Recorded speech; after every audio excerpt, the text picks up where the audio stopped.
Are we ready? I know I am.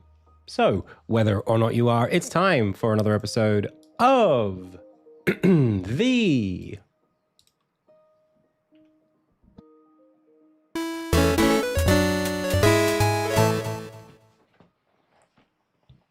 Indie Tales Game Dev live stream. Hey, my name is Adam. You are the Pixel Pals. I've already said the name of the show. So without further ado, it's time to go. Welcome everyone to the, Monday edition of the stream. Today, we're going to be doing some more dev on Insignia. I am excited and ready to go. I'm setting up my tablet here, which hopefully will sit there nicely. I haven't used this tablet in ages, but I bought it specifically to manage the stream, so I feel like I might use it once more.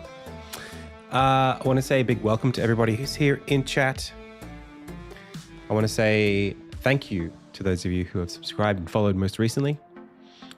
And welcome to everybody who's watching on YouTube. Yeah, it was a relatively busy week for me over the weekend. Busy weekend. I bought a new dryer for my house. I worked on a new video, put a TikTok together. I'm doing stuff. I'm making moves. I'm moving. This week, we'll be doing more work on Insignia Chapter 2, as well as demo updates on Chapter 1. I'm still working on getting that where it needs to be. But yeah, you know, just gotta be patient and go as fast as time will permit. So that's what I'm pretty much doing. Let me see if I can bring up Twitch chat on this guy here, or even YouTube chat would be really sweet. I find with YouTube chat and Twitch chat on my screen and the preview, it's hard for me to sort of see everything at the same time. So maybe I can do something clever here where I somehow see it all on my tablet. That would be great.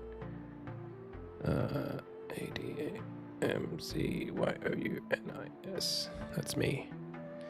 I started playing Dark Souls again on the weekend. Me and my wife fired up a new game. But I sort of...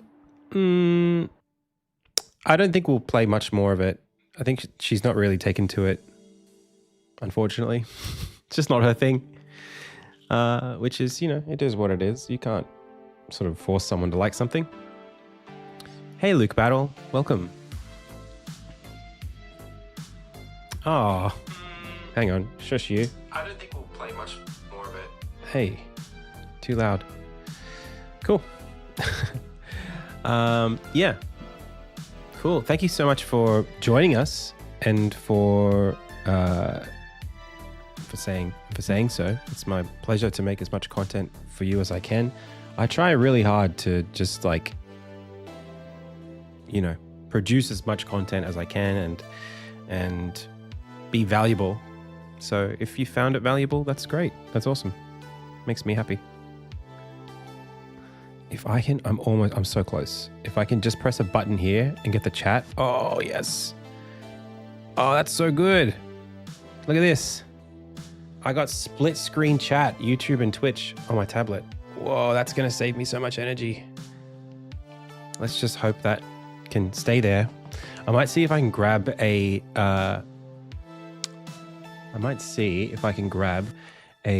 USB-C cable to plug this thing in so it doesn't go to sleep on me. One sec.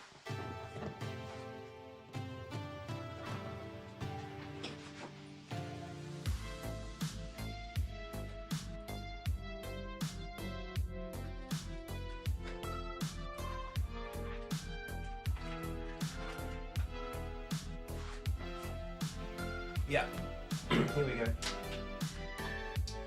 Now, somehow, I have to, well, hang on, this thing can stand on its own. Oh, no, but it can't stand on its own with the cable plug. That's the critical design flaw. Yeah. One sec.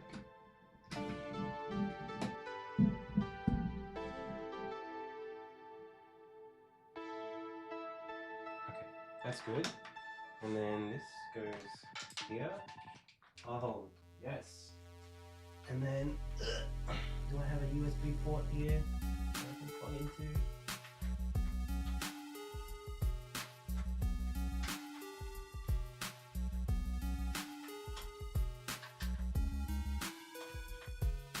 Boom. Okay, we're good. I think we got it. I think we're good. That's fantastic. I've reached new heights with my knees. All right, so sorry for that terrible distraction. Wow, it's going to be interesting sort of seeing you guys over there now instead of over here. But maybe that's something that we can just sort of do. In that case, I can actually keep Discord a bit more open on this side. And yeah, that's great. Cool. Maybe even dismiss you, put you over here. Ho ho. Now we're cooking with gas, as my dad would say. All right. Mareknov has redeemed a clinker. What do we got, Mareknov?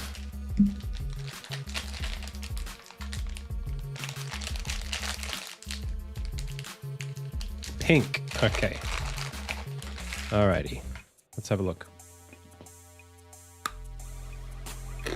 Green. Sorry. Can't win them all. Hey, Mr. Squirro. How's it going on YouTube? Hey, Jay Dyer. Oh, thank you. Thank you. Thanks for your kind words. All right. We want to do some dev. So today we've got some meetings coming up. We've got team meetings at 2. That's in half an hour. It might be a good idea to start thinking about the structure of today's stream, what we expect to get out of it. I've been doing some exercising this morning, actually. I've been working a little bit on my core, trying to get that in a good shape. I think I just can't afford to be unfit anymore. It hurts me too much. I sleep so poorly. I've been doing sit-ups. I'm trying to get to like 5 sets a day of 50 to start, and then 40, and then 30, and then 20, and then 10. That's what I want to do.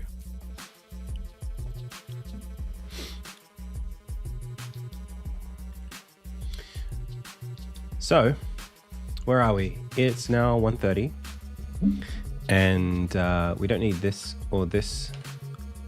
We don't need dialogue doesn't match different. Oh, we fixed that over the weekend. That was so good. Dialogue doesn't match. Yep, that's great. This. I did that. Okay, so we got a good stream ahead of us. Nah, sleep's so important, dude. I need it so bad. I slept well last night and I feel great today. I don't feel tired. I don't even need caffeine. Sleep's a hell of a drug, man.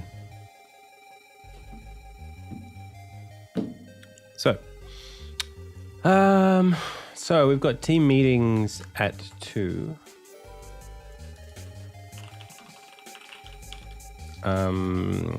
Animation stuff I'm pretty good on. So we've got four team members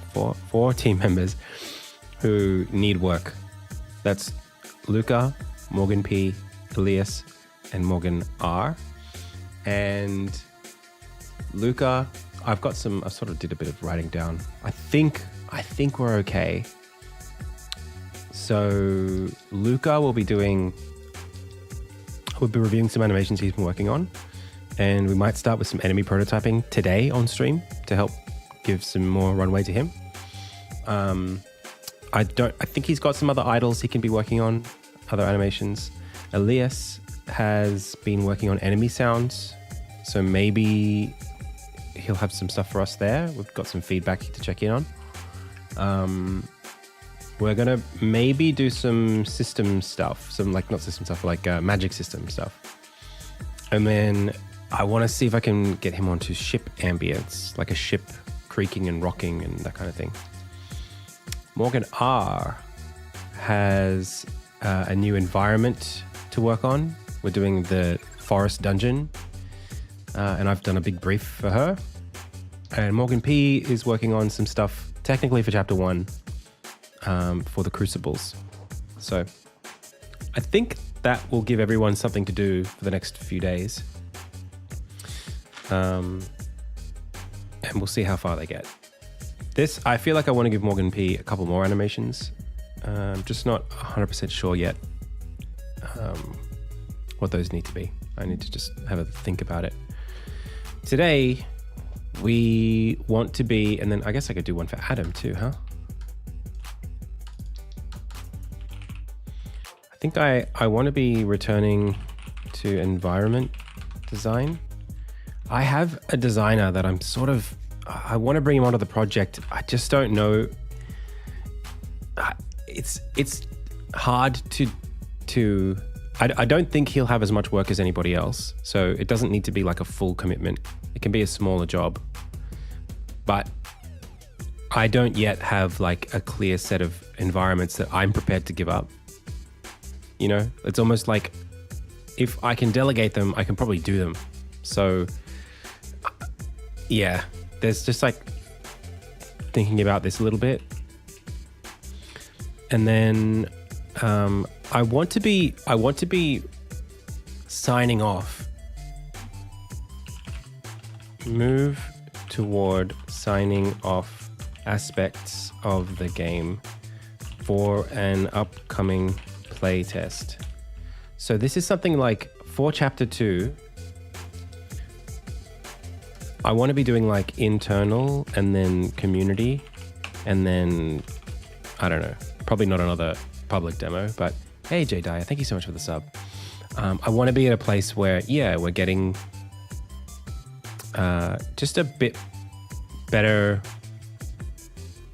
how to put it, like better turnaround times, more like of a clear cadence on like, okay, we've done this content now, check, move on. Otherwise things kind of just spin forever. And I don't really want to be doing that. So, okay. See you, Daya. Hey. Hey, Donga. You see my shorts all the time? But you can only see me from the chest up here. How are you seeing my shorts? Yeah, I've been posting a little bit more on YouTube on the shorts. I think I'll do one more today or tomorrow. I noticed something really weird when you record a TikTok. The audio in the preview is really bad. And then when you publish it, the audio becomes good again. And I've got like a couple that I have in my drafts that I'm like scared to post because the audio is so crappy when I'm previewing it. But I think today I proved to myself that you could just publish it and then the proper audio quality comes back. Okay. So let's have a think. What do we want to do right now? I think working on a scene.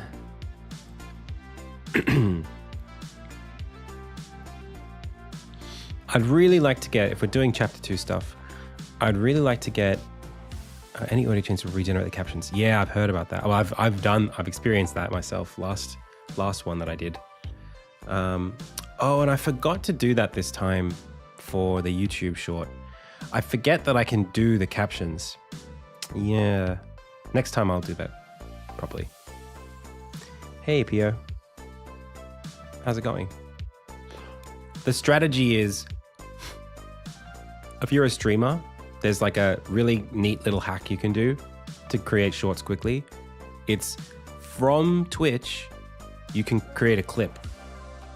The clip can be exported directly to your TikTok account, where you can then add the captions and do all the editing you want to like make it just tighter. And then you can export that to YouTube so that you can have nice animated captions on YouTube and Twitch and TikTok from a clip that you made on Twitch. It's just like passing the asset around. All right. So I really do want to be working on the demo today, but I kind of want to force myself to work on chapter 2 a little bit because I feel like I'm going to run out of runway for my team if I don't. So maybe it's getting a more structured space here. I think like one thing that I suffer with a little bit is this looks like a complete piece of game, doesn't it? It looks like a whole level, But most of this design is unvalidated. Like everything from here to here could change tomorrow. You know, it looks voluminous. It looks like there's a lot, but like it's a lot of nothing. I would desperately like to release Scene Graph. I just need time in my week to spend time with Elzac to get it ready. It's not there yet, but it's like pretty close. We just need like 3 weeks of meeting twice a week at night. Like 6 meetings to probably do it, and maybe like another play test with or user test with users. How many games have I sold? I've got a bunch of games available on itch.io. I've got one on the Google Play Store for Android. That one, it's a free game. You don't have to sell it, but it's got like, 10,000, 20,000 downloads. Yeah.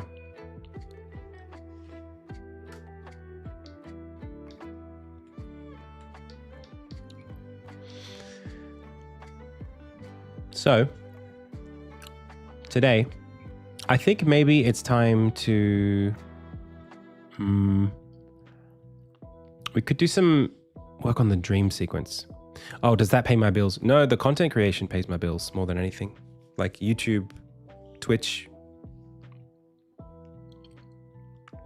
How many games have I bought? A couple hundred probably. Maybe 100. Yeah, so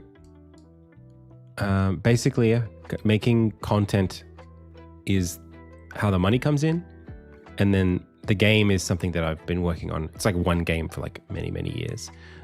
So all the other games are sort of like more side projects, more small things. I have done a lot of contract work. So like I got paid, to make a game. I actually just finished it for a client, and it's going into a museum. We were doing the install last week. So the client was the client's client was the museum. So they paid a commission for me to make a game for them.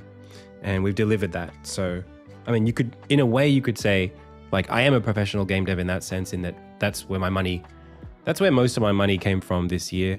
I've also done like collaborations with other YouTubers and content creators, and I've been paid for that to make games as well. So it's like, at the moment, the most money I make is not actually in consumer game development. It's in like in industry game development. Like not like it's for people to play, but the people paying for me to do the work is not the players. In a way, like being a contractor is just the easiest way to make money in anything, because you already have people who they already know they want to pay for it to get made. So that's probably been, until this game releases, that will still probably be where most of my revenue comes from in the short term.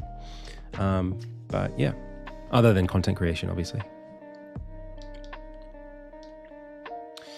Okay, so there's some stuff here that I haven't really nailed down, which is like, we go here. There's supposed to be a moment here where Armin rests somewhere. There's a lot of like concept art here that just hasn't been done. So I think some of this is about nailing down the story sequences and the spaces. That's really important. Helps with my team, helps them do work. Because it gives them work to do.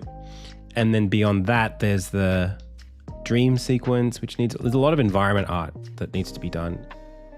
In terms of playing it, I don't know if that's like super critical, but somehow I need to get from where I'm at now to something that's fully playable. So in that sense, maybe I should spend a little bit of time doing level design today, and then focusing on one specific space that music will go into. That might be a good idea. Okay. So, hey Pixels Murphy, how's it going? So I think the strategy here will be maybe just creating a path for us. Yeah.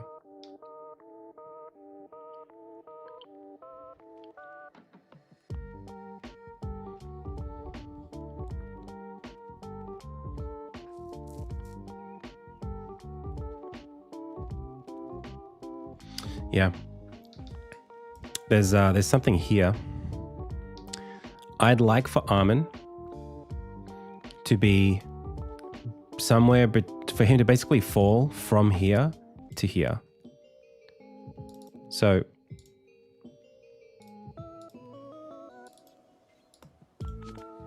we can skip this. And then Armin will leave this space one way or another. Maybe we need to add this to the build first so we can actually do it.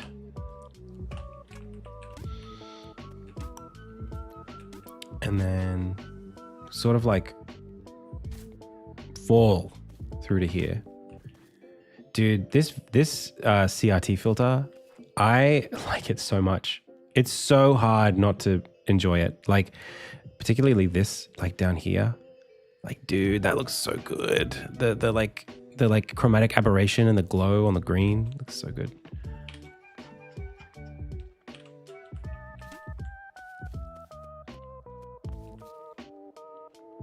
So then there'll be some things here that the ideal would be to set up some gameplay moments that you technically can't,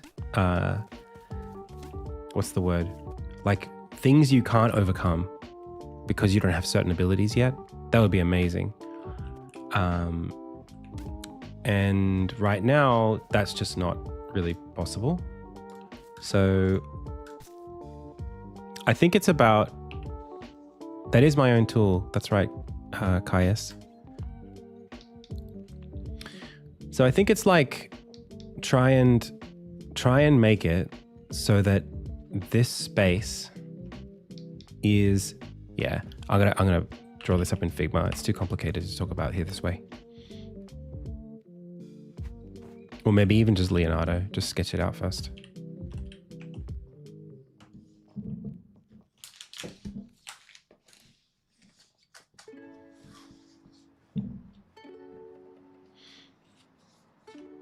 I do have a lot of different tools. So it's almost like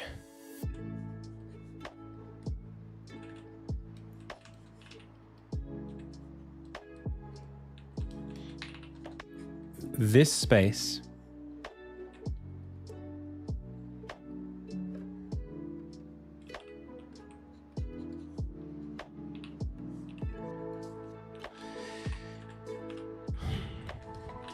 and then this space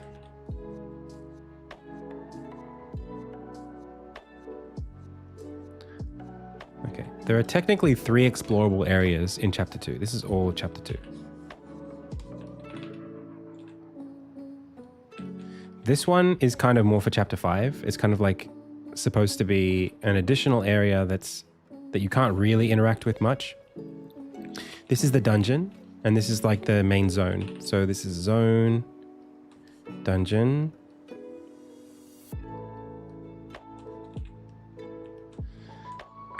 And then the whole point is that you will be passing through this a few times. It's always like, because I'm kind of doing Zelda with a Metroidvania aspect to it, the idea of backtracking is really important. But because the story is linear, it's always necessary to force the player to, through the story, be pushed across the map more than once. That's just like how it has to be. Just one sec.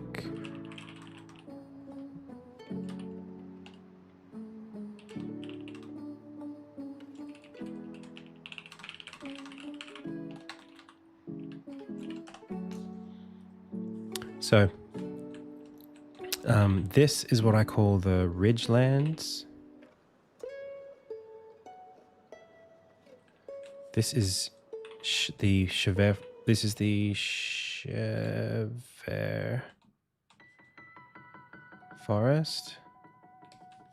This is Cheverton. This is Old Cheverville. And this is the Huron dungeon, or it's got a few names, but this is the dungeon. Okay, there's supposed to be a kind of like ritual site here that you enter the dungeon from. And I want at the beginning of chapter 2, after this little Ridgeland section, for you to be here. Then all of this is unknown gameplay content. So this needs to be defined by a few things. Let's do a little moon and a little star for our little icons. Okay, so the star is player abilities.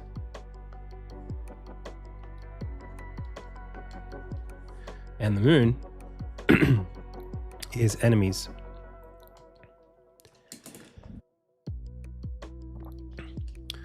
So, and then you could do a sun as well if you want.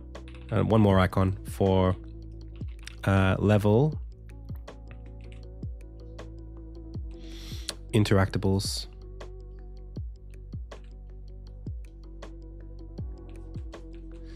Okay, so you need to define player abilities so that you can define enemies, so that you can define levels. That's like key, critical stuff. And we have a bunch of player abilities. If we go through not chapter 2, if we go through the development documentation, and we go through Ensign ability system and then ability template catalog. This here, every single one of these columns is a new ability that the player can use. These are concepts, they don't exist in the game yet, but we've done, look at how many abilities we have. 1, 2, 3, 4, 5, 6, 7, 8, 9, 10, 11, 12, 13, 14, 15, 16, 17, 18, 19, 20, 21, 22, 23, 24, 25, 26, 27, 28, 29, 30, 31, 32, 33, 34, 35, possibly even 36. Only about 16 of these will be in the game. So every second concept here is just going to get chucked. But we need essentially 4 of each color in the game. That's it. So does the player get anything new this level? Oh yeah. The player gets new abilities every level. The player gets access to new gear, new items that they can forge, new quests.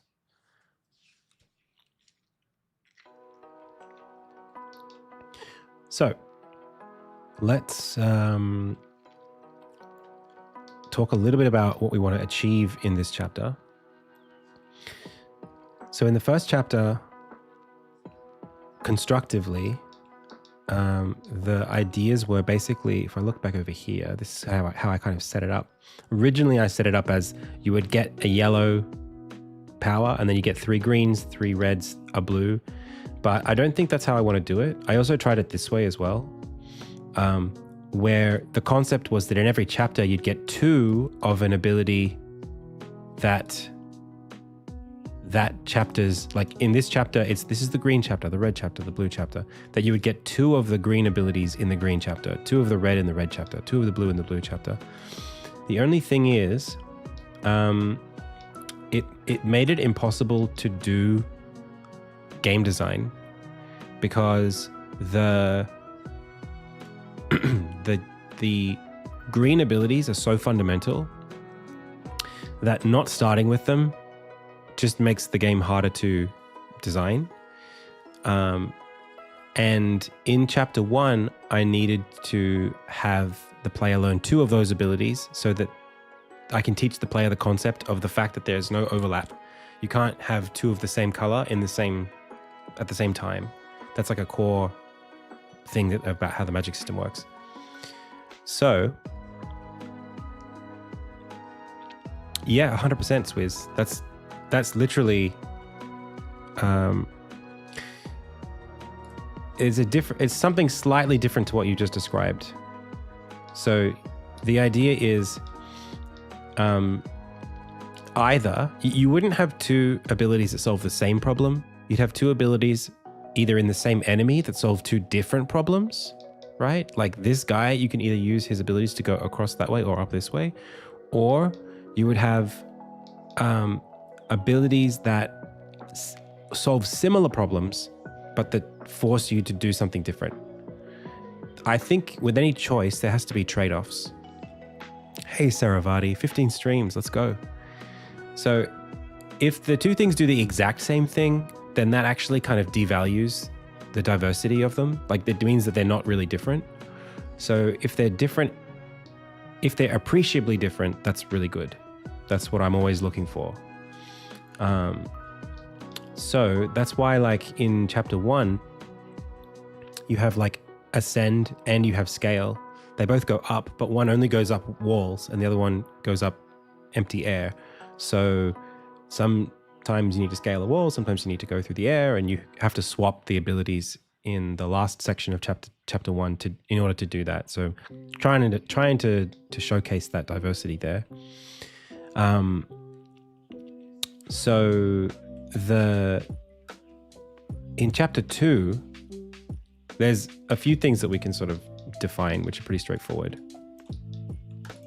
Chapter 2, ability criteria.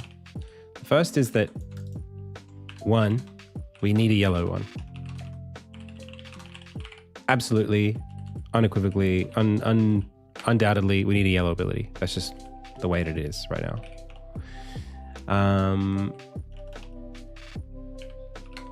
How do I do this one? Whoop. I think it's 1 dot. Yeah, there we go. 2, I think a second red would be nice, not necessary. 3, we need at least 1 green. No, I don't think we need a green. I think we need a blue. We need a blue. Absolutely. So if it's 3 per chapter, over 5 chapters, plus a couple of optional ones. So 3 per chapter over 4 chapters, that gets you 12 mandatory, and then 4 extra that are just hidden around the world. That seems pretty reasonable to me. I mean, we could go as high as 24 in the final game. I don't really know what we'll need. I don't know what will feel like necessary. Depends on how much longevity there is in the gameplay. So I think at least 1 yellow and 1 blue is like super important, and then a red would just be nice because of a red, a second red. The awkward part is that in chapter 2 we get an emerald, which is a green one.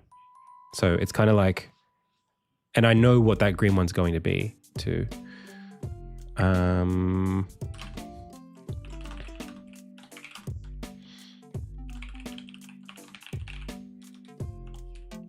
It's entropy.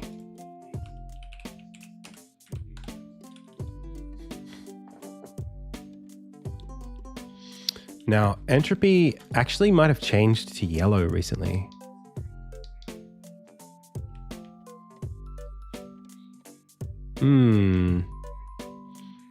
Pull enemies towards you.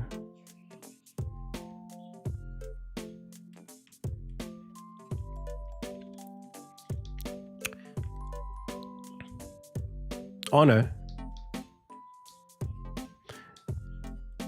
Kirby down B. Hey, we already did that. That's literally what... Wait, the down B is the brick, right? That's what the plunge enemy is. We just implemented that.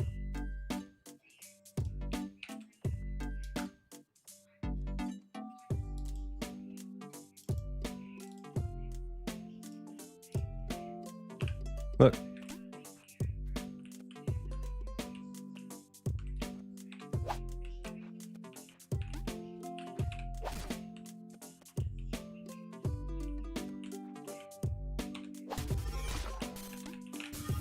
It's more like Link's down B now, though.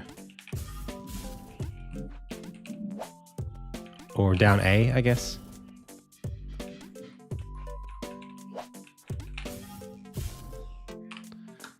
He can't be Kirby.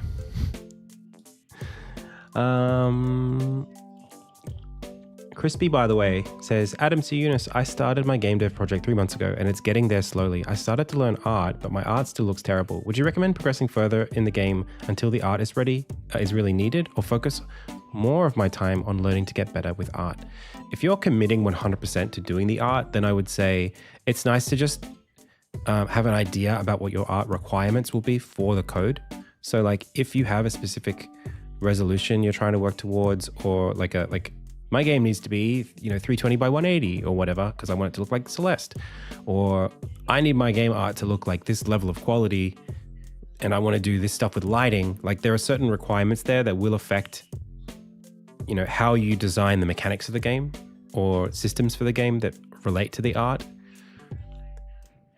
Like is it going to be pixel perfect, stuff like that. But outside of that, I think creatively, it's always nice to just have a mock-up. So if you can just maybe as a complete separate, piece of work while you're working on the technical side of the game, work on like a screenshot, like a perfect screenshot of the game to help you understand what it is you want it to look like. And that doesn't have to be related to the technical side. It could just be like what you think would be cool. And if you can get to that point, then you can start breaking it down into assets and requirements and things like that. Hey, Deshalev. Hey, Sentient Arcade. 22-month streak. Let's go. Thank you. All right, green. Let's have a look. It is green. Good job. Let's put you in the clinker list.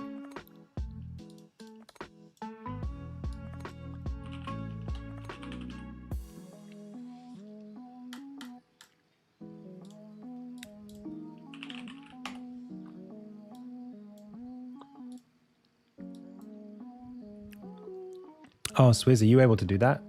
That would be great. Software Artificer says, look what I got in the post today.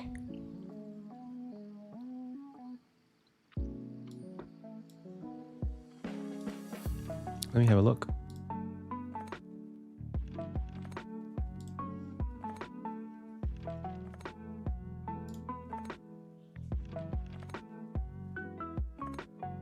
Oh, hey. That's so cool.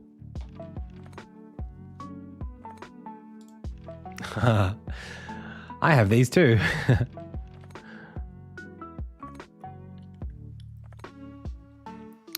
Thank you so much. Thanks for supporting. I gotta get some Insignia ones up there soon. Can't just have you supporting other creators.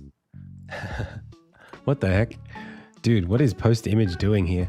There's some of these pictures above and below the thing you posted are not safe for work. Cool. Thank you so much. It is meeting time. That's right. So let's get into our team meeting.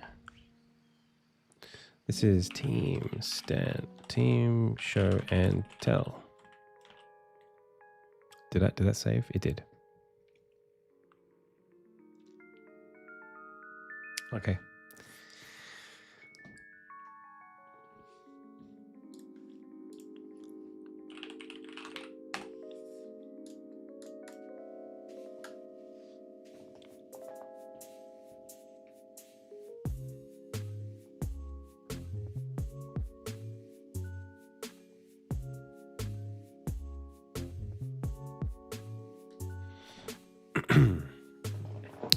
I'm in the meeting.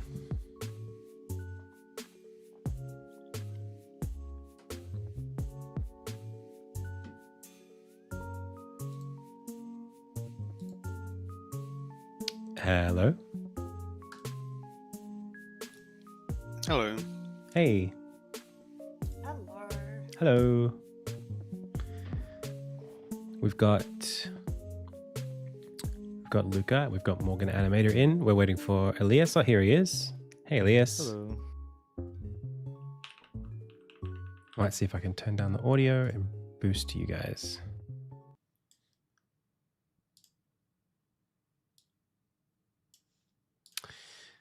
How's everyone doing?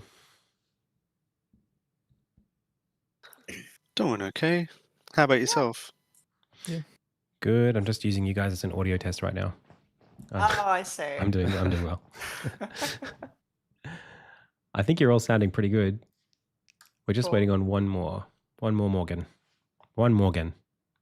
Yeah. Whoever gets here first is Morgan, and whoever gets here second is the other Morgan. Hello, other Morgan. Hi. How's it going? Good, yeah. Cool. Okay, well, with everyone here, we'll get it started. So, welcome everyone to Monday, the 24th of November. Gee, that's come quickly. This week we have more Insignia dev. I've just finished up on the sort of deliverable for archaeology. So this week I'm full on Insignia, which is great. I'm just going to jump straight into what I've been doing and what I'm hoping to do this week. So I've been working still on the demo, which is finally at a place where like I think we could do a play test soon internally, at least, of just like the changes and see how we feel about them, and maybe even scope up some work if we can sort of split that between chapter 1 and 2. And then I'm working on this week on chapter 2. I've been thinking a little bit this morning about everyone's briefs and things that I can add to those briefs. So we'll have a bit enough for the week for everybody. I had a good think about, well, I don't want to jump the gun, but some music stuff that we can come up, that we can consider in this week coming up. Cool. What else? A lot of tooling still. Just it's getting better. Like I feel like every week it's like way easier to preview the game and to jump around it. So that's good. And I'm really excited to take those learnings from the chapter 1 stuff we've been doing and just see how quickly we can turn over chapter 2. I think focusing on it at least 2 days a week for me so that I'm just in chapter 2 content will be awesome. So that's me for the week. And what about you, Elias? What's been happening? I had a pretty chill weekend. Ate some dinner with friends. Sweet. We went out for dinner. And I was working on enemy sounds last week and a little bit of today. Cool. And then I also got started with the fast travel system, Oh, sweet. doing the sounds for the teleporting in and out, Yes. like literally today. So Awesome. Cool. I'm excited to hear them. I guess we won't hear them until tomorrow. But if you've got something that you want to share today, happy for you to do that. yeah, sure, I can share where I'm at. Sweet.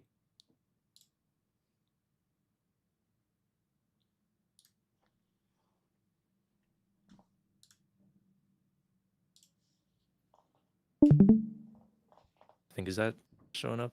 Yep. Ooh, very good. And then the teleport out.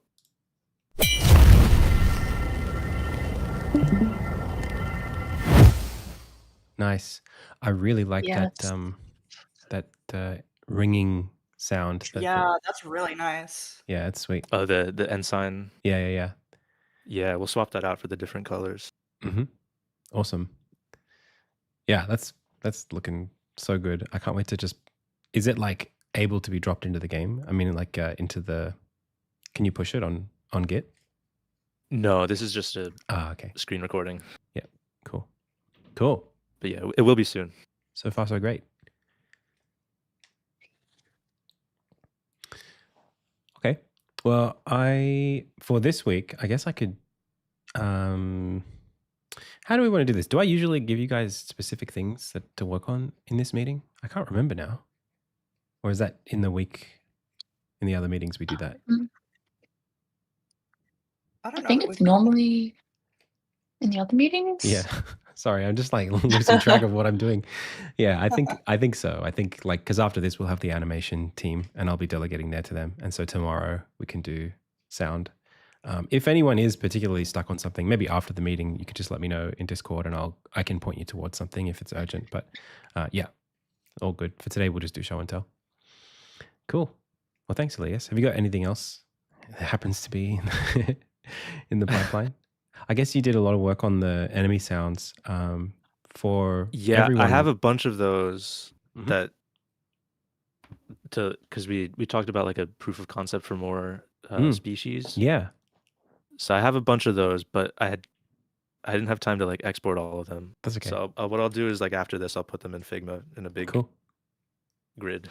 Fantastic. Awesome. Yeah. So for context for everyone watching, we had, we have the strategy of doing custom, vocalization kind of things for every single enemy, or we could go more procedural. And so we're trying a version where we have a system for almost treating the enemies like instruments.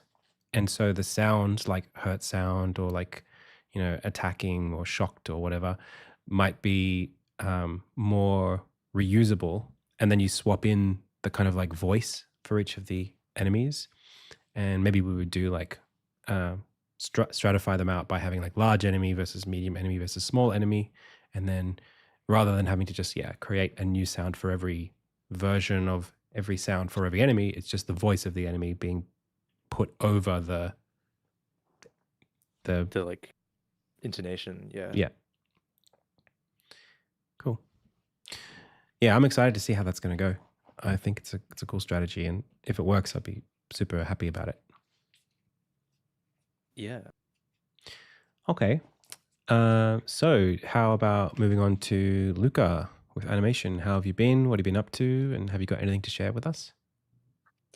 Hello. Yeah, mostly the plunge enemy I've been working on. I've updated some of the patrol animation and chase, and also attempted the surprise aggro animation, as well as just adjusting a bit of the code for the maintaining their altitude. I think that's working well for now.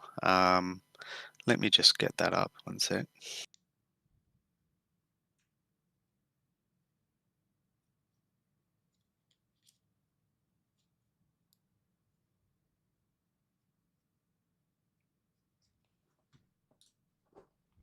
I can see it.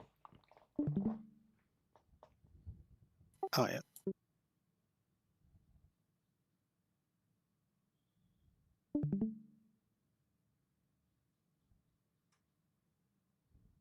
Yeah, so I think they're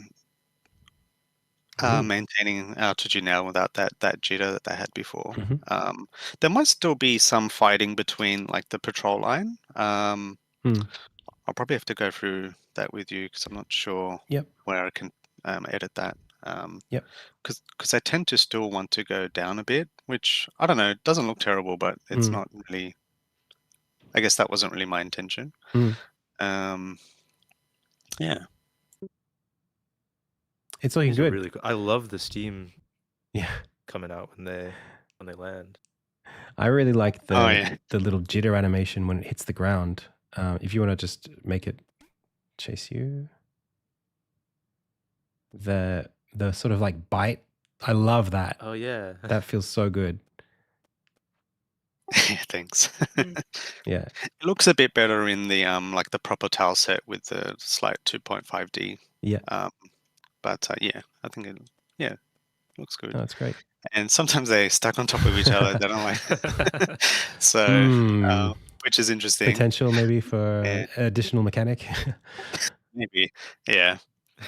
Yeah. So I don't know. Maybe we can go through it at some point and just fine tune certain things that I'm unsure of. Yeah, sure. But yeah, looking great so far.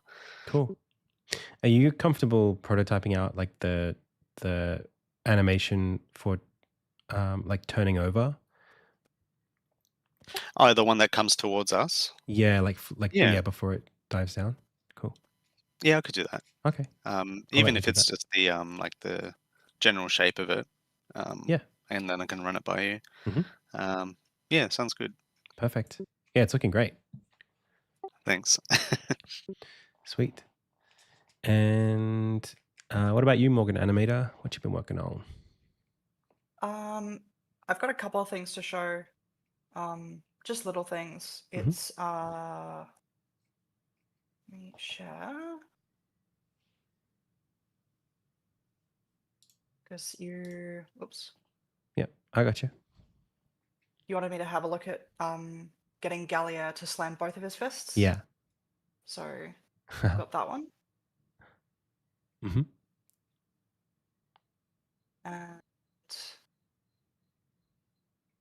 polished off the little startle animation for the Nice. gatekeeper. He's looking good. That's There's cool. also like optional just on its own layer, a little like the anime hands thing. Yeah. Nice. So good. Yeah. That's all I've got polished at the moment. Okay. All good. I've got some stuff for you for this week, so we can discuss it in the next meeting coming up. No worries.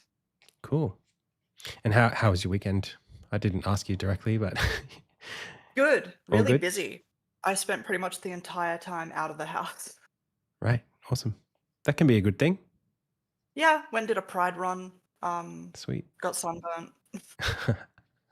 It must be. We've had pretty mild weather. Actually, no, it was warm yesterday, but it must be hotter in WA. It's actually pretty rainy at the moment, but it'll still get you through the clouds, which I forgot. The UV. Yeah. It was pretty minor. Oh well. I don't know if it's they say there's nothing healthy about a tan, but I feel like a little bit of sun's good. Yeah, I mean, there's a fine line between the vitamin D and, cancer, so. It's a You gotta be careful. All things are good in moderation, That's it. That's why I spend all my time indoors. That's it. I feel like my skin is much more youthful since I've never, left the house. Since I started working from home. Yeah. For those overseas or like not in Australia, we have like a sun that if you spend too much time in it, even like an hour, on like a sunny day, you just fry. It will cook you.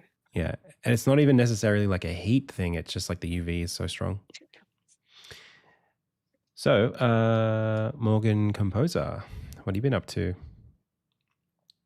Yeah, so I was also out a bit on the weekend. I went to the Gamer Week showcase, which was like from the Gamer Week Jam a while back. They just had a showcase and there were some talks and people brought their games, which was fun. Oh, that's awesome. Oh yeah, I forgot about that. Yeah, that was cool. Did you go, Luca? You were there, right, Luca? Yeah, I was there. Yeah. Yeah. Not worth showing or telling about. Yeah, sorry, Morgan. Go ahead. Oh yeah. In terms of Insignia stuff, still been working on the stuff for Gallier. I've added a little section to the courtroom music, like not the cutscene music. Sort of added an end section and made it I hope a bit more, just more. More. Pushing it further, hopefully. Maybe it's not enough, but I can show that. And then also the cutscene music. I'm still not sure about it, but I can show both of those things. Sure. Let me do that. I've got a big a brief for you for our dungeon theme for this chapter in the music production page. Awesome. It'd be good to. Yeah, if we could have a meeting today to do some. Yeah, we could do that. Music review. That'd be good. Sweet. Maybe after the animation thing. Yeah. After. Yeah. Yeah, sounds great. That would be say like 3. Yeah, that'd be good. Cool. All right, let's hear it. So this is the court music.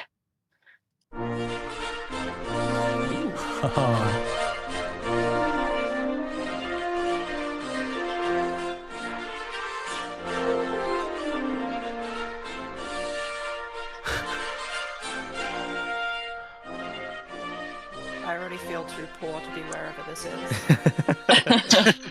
Yeah. This is so good.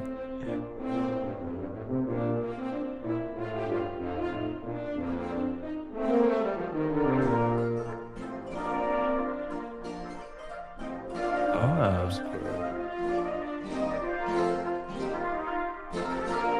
this is great. Yeah.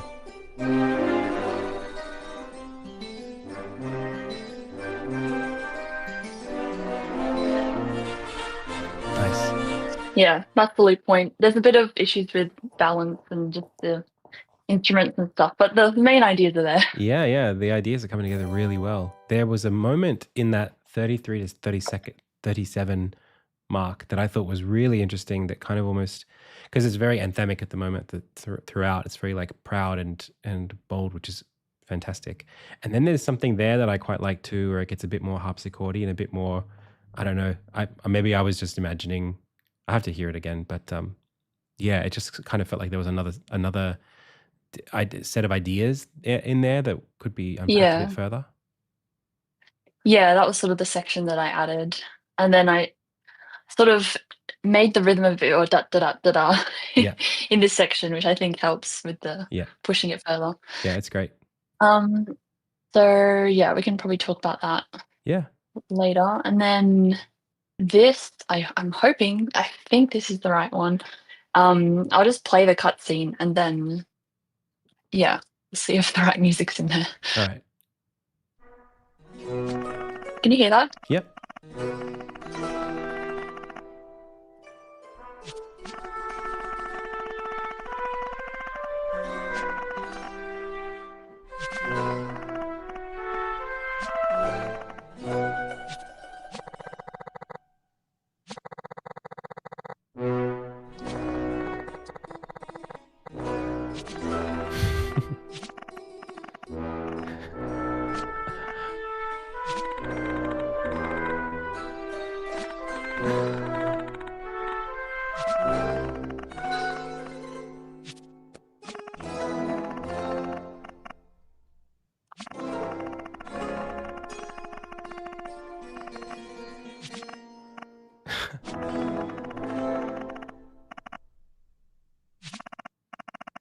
Yeah, that's yeah. I've just got it looping because I haven't written more, but yeah.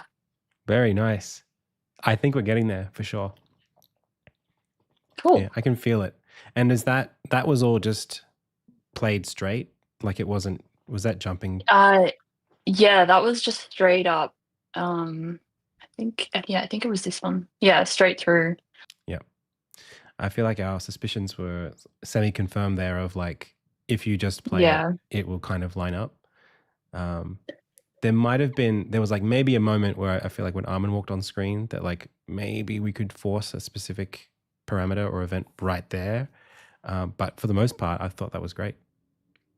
Yeah, I had this sort of gap point, this pause point, and I was thinking, like that next section could, like if it's, like that's sort of when Armin walks in maybe, and if you haven't got up to that point and this music's finished, there's just silence until that happens, and then it might trigger the next section, but yeah. Yeah, I feel like if those sections had different like identities, so it's like the before and the after that point, then we almost think of it as two tracks at that point, where we just play the second track when Armin walks in. I think it's good. In fact, that's kind of how Ace Attorney does it.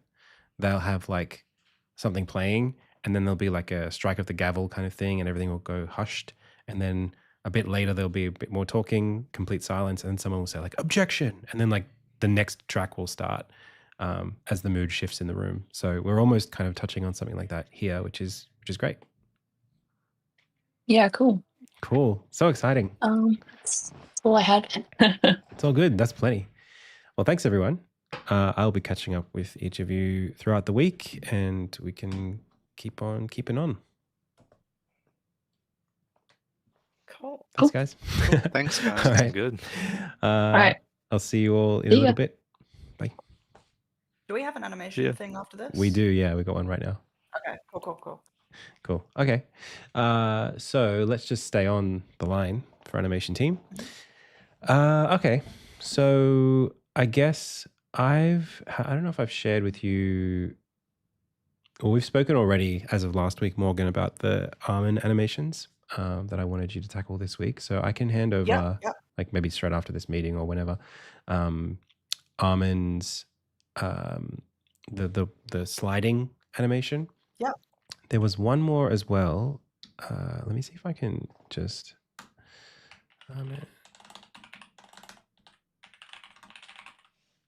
Now, unfortunately, this file is probably not named perfectly for what I would do if we wanted to have them both in the same file. But there's one here of like ball.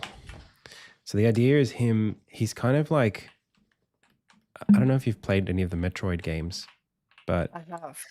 Yeah, well, in Metroid, how Samus kind of can become a ball sometimes. It's kind of like, I feel like on some level, it's that where like Armin is almost like becoming a bowling ball, or like in Wario Land, that happens a fair bit. Wario will just become smushed into a ball and get like rolled around or whatever. So it's Armin kind of like being spat out and rolling until he hits a wall.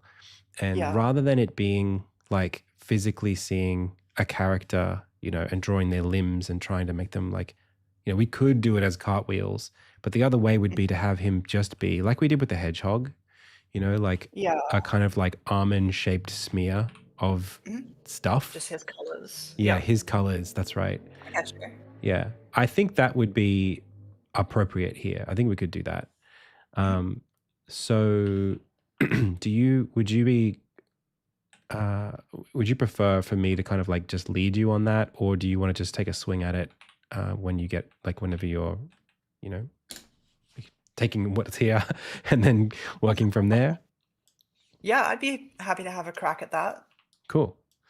So as long as like, I mean, this is probably fine. But in terms of, as long as you can just keep the general volume of how much Armin there is, pixel count wise, the same. That size is okay. I think so. Probably not much smaller than that. Yeah. But definitely not bigger. I think would be fine. Yeah, I think so. That's about right. If you fold him over and he becomes twice as wide, it's about that size. Cool. So I can send you this, and this only needs to be really, I think 3 or 4 frames tops. Like yeah. It's the same as the slip one, I guess. Yeah, exactly. Yeah, I think if we check out the hedgehog. Yeah, I was gonna. It was so few. It was like, I think we had 3 frames, and that looks great in the game. So I don't think it needs to be much more than that, really. Which makes it good for us. So I love a nice little snappy loop. Yeah, exactly. So I'll send you this. I mean, I could probably just push this to fork, and you could probably pull it down if you're comfortable doing that. Yeah. And it's like the one thing I know 100% how to do. Perfect. To balance sprite sheet. So this is called the file is called balance, which is a bit confusing, but it's got the slip animation and the roll in it at the same time.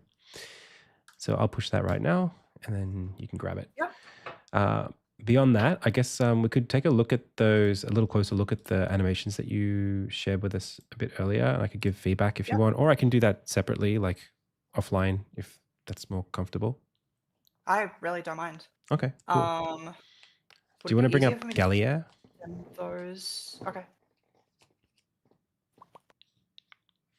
Gallier, and I'll just share my window. Okay. Sweet.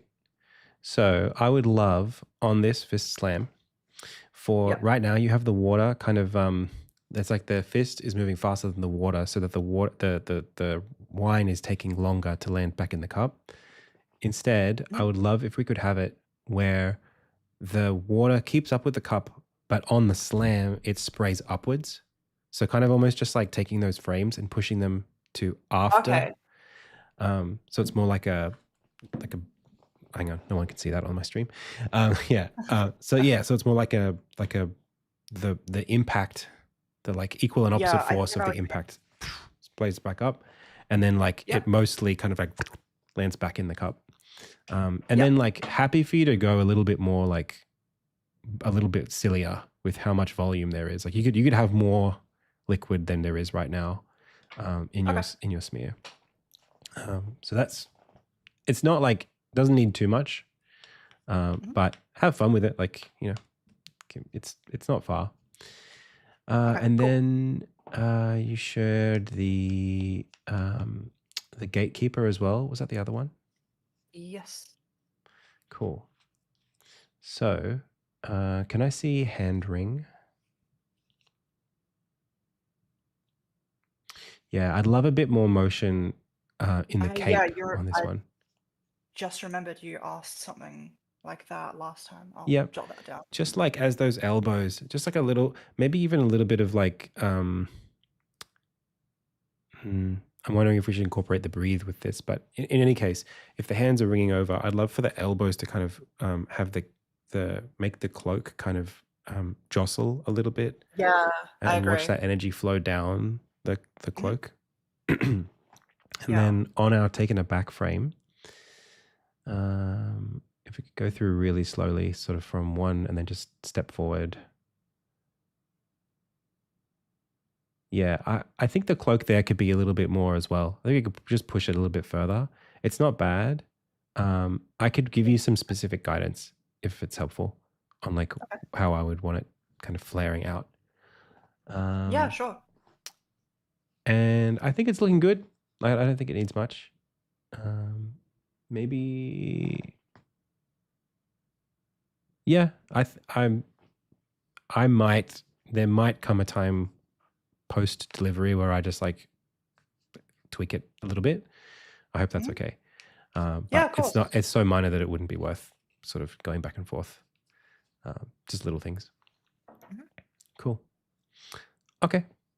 So does that sound good for you for the next little beat? Yeah, totally. I've got tons of stuff on my little post-it note. Awesome. Cool. And then Luca, so let's set up what we want to do this week. I would love to do maybe even tomorrow a session where we do a new enemy or a new ability. And I'm happy for you to sit in on that and we'll just pair program it a little bit like we did last time. I did make an attempt to just start an enemy from scratch as well. I just ran into a bit of problem, I think, with the spirit state, which I think is like when they're defeated or something. But yeah, happy to do that tomorrow. Okay. And, Sure thing. Oh, and then Morgan, did we say we wanted to do, I can't remember, like we wanted to catch up around Unity? I can't remember if we set a day for that. I don't think we did set a day, no. Okay. I am free. Probably, I mean, Tuesday or Wednesday I'm free. Yep. So let me just check the team schedule to make sure that I've got time. For you, it would be like, I think anytime after like 12 is your 9 a.m. So like maybe we could just put an hour into it at your 9 a.m. tomorrow. Yep. Sure. Cool. Let me write that down somewhere. The 28th, 12 p.m. Morgan P. Unity. Sweet. Okay. And back to Luca. So having to think about, are you good for the rest of the day before tomorrow? Like between now and tomorrow, are you good? Yeah, I've already been fiddling around a bit with the Telegraph, but I also realized we also have the Reorient left. Yeah. But I was thinking that one can be just a what is it, like side view. Oh, actually, I'm not sure. We'll have to go through that. Yeah. Yeah. But yeah, at some point we'll need to do a mock-up of what that will look like. I'm happy for you to take a swing at it, or I can do it. It's probably, it's not a hard task for me, but if you are up to it, I'm happy for you to take it, just as long as it's not like taking away from other tasks that are more concrete. So where, like right now, I guess I wouldn't ask you to do any more of the logic on it. I think it's code wise, I'm happy. So animation wise, are you at a point where the ones that are there that you showed off earlier today are like, would you say like, okay, Adam, here's my like deliverable kind of thing? Or is it sort of, you still got things that you're tweaking? They're probably close where they're at, but I don't mind if you want to have a look at them, and then are they on Git right now, or do you want to just share them on screen? I believe I pushed it. I did. I'm not sure if I made some changes. I'll push what I have now. Yeah, sure. Just one sec.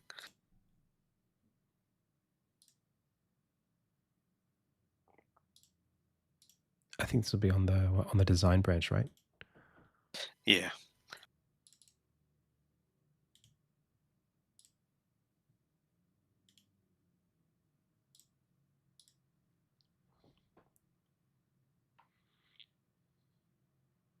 Cool. And then we're looking at, you did some renaming, did you say? Yeah, I just called it Slam Shell. In the ACE file as well? Yeah. Oh, cool. Thanks for that. That's really good. Oh, that's all right. Yeah. It's good for, the tags to sheets as well. Yeah. Yeah. That's great. Thank you. Okay. Let's have a look. So idle's looking okay. No major complaints there for now. I think, yeah, I mean, it's looking good. Ooh, that's cool. Yeah, it's difficult to try to get it to look surprised upside down, but It's I think looking it's not okay. bad. I like the little, kind of making it a bit spikier. Chase, this one's feeling like maybe a little bit, this is one of those areas where like maybe we would do some root motion on it in the Unity scene. So like if it's bobbing up and down, I just feel like it needs to have a bit more purpose in how it's moving. And it's hard to see that here in the way that the air, for example, is kind of bobbing right now. It feels very heartbeat or like lungs breathing in and out. Whereas I kind of almost want it to feel a bit more like a steam train, like chook, chook, chook, chook kind of thing. Like puffing more like intentionally. But that's something that maybe I might have to give obviously specific visual feedback for that to be something that I expect you to action. I think it's too vague for me to just say do it like a train. Yeah. Or like it's exerting itself a bit more.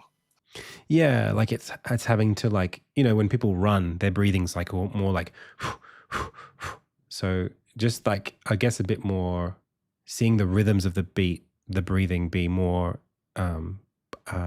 staccato, I guess. Right now it's still very like up, down, if you know what I mean. Almost like just like a faster version of what we have for the idle. So yeah, I can give you some feedback on that. I also just like very, very loosely, or like very minor thing. Right now, I think the tension in the membrane feeling, it kind of feels like if it can move like this S curve here of like coming this way and then this way and then this way and then up, makes it feel pretty deflated. And specifically for Chase, I would say we probably want to keep that more taut. Like it's more like there's more pressure in it, either coming out or coming in. Again, I know that can be very vague, so I can give specific feedback on how I would expect that to move. But just to express the sentiment. So the telegraph, yeah, that's going to be like the one that we have to actually, I'll have to do like a rough of that or something, or you can do it either way. I think I want this to be like a bit more, I think I mentioned it before, like a bit more like in 3D space rather than like rotating. Yeah, so the mouth opens like towards us. Maybe, yeah, I think so. I want to try that at least. It might just be have to be something where we just sort of tinker a little bit at the roughs level rather than like adjusting the frames with the original sprite in mind. And then this stuff's looking great. That's good. That's great. 2 frames half for the land. That's crazy. It looks so good. I guess the steam gives it so much life. Yeah, the steam helps a lot.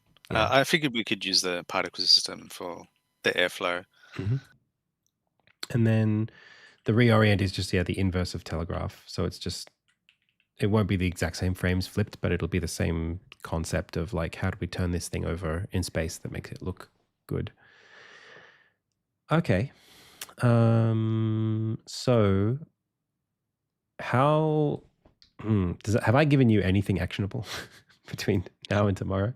Or have you got some tasks that are actionable? Well, at the moment I'm doing the telegraph, just the rough shape of it. Yeah.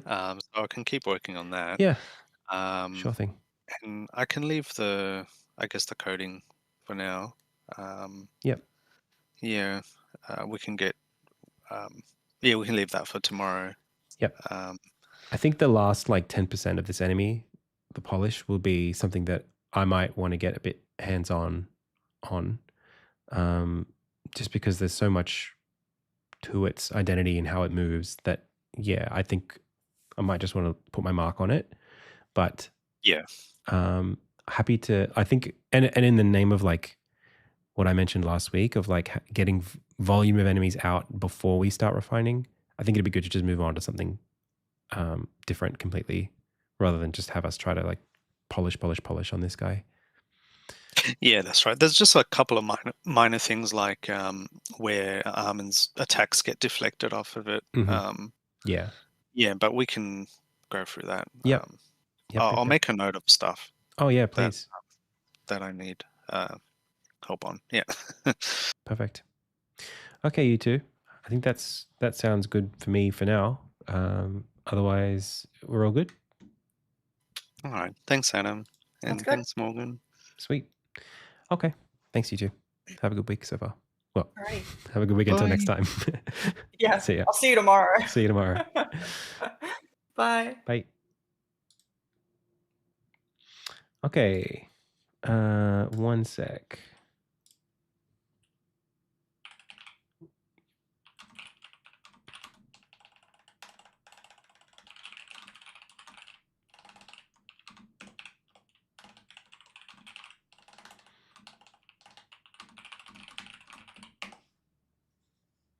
Cool. All right, let's bring the music back in and we'll move on to our tasks for the day.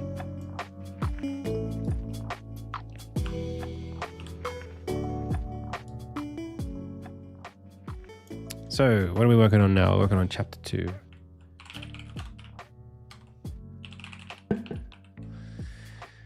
And we can go into the chapter 2 levels. Start. Take a break. All right. I'm going to take a break. I'll see you guys in a little bit.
Okay, chat, we're back. Hey, yo.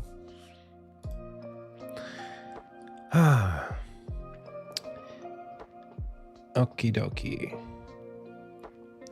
Yo, if anyone's in YouTube chat, say a thing so I know that the chat is still active. Twitch chat, you could be a little quieter. It's crazy because now I can see them directly side by side.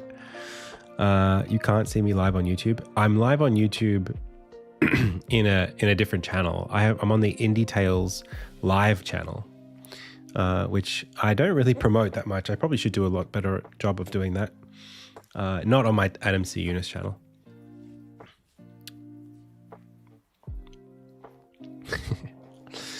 Hey, Brandon Fuller, I can see you.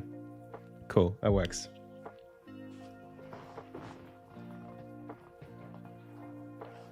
Yeah. Cool. Okay. So, yeah, it's Indie Tales Live. I'm trying to think about how best. Right now, I can't do promo on like too many different things at the same time. So like I'm trying to get people all focused on the, pardon me, Insignia. Insignia? That'd be a fun game. Insignia. It sounds like a more squiggly version of Insignia. The Insignia wishlist page is where I want people to be, going. So, you know, if I'm saying, hey, do this and hey, do that at the same time, people will do none of it. You find all the insigals. The Pico 8 version, exactly.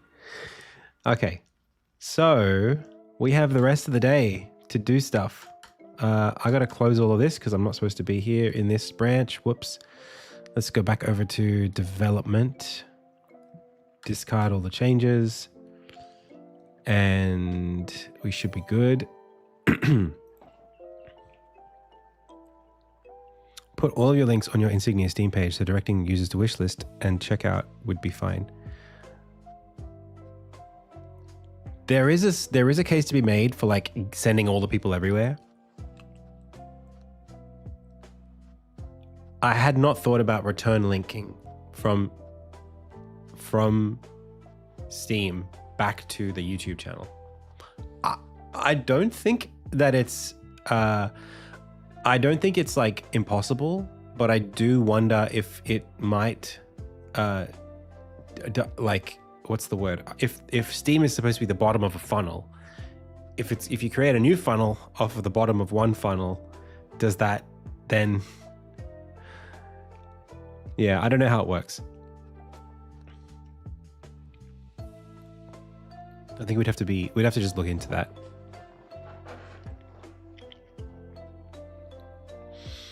Okay, so let's have a look at what we're going to do today. Yes to that, close that. Oh, dude, I so badly want to tinker. There is a links part. There's a couple things. I want to tinker, but I also want to do this one thing. I'm not going to tinker. I'm just going to tinker with one thing. And that is the post-processing currently playing on the editor scene. I don't think that's good. So is there... Oh, what was I doing? Oh, that was something else. That's fine. In my Unity project, I have a post-processing shader that I don't, in URP, that I don't want affecting the scene view camera in the editor. How do I make that not apply? Chadle, you saw that, huh? You're too invested.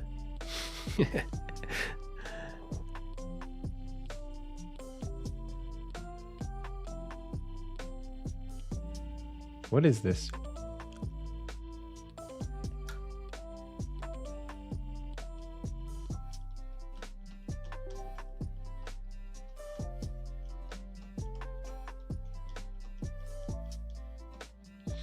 In the scene view, look at toolbar and find the effects/post-processing toggle button. Is that real? Well, it's not that.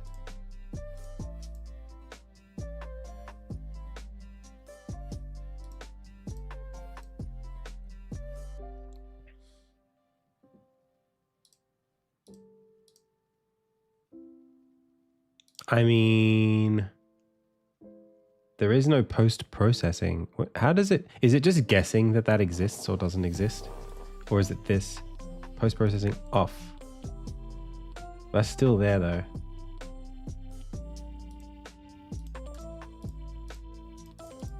So it's not that. It's a renderer feature, actually. Actually, it's a renderer feature, not post-processing.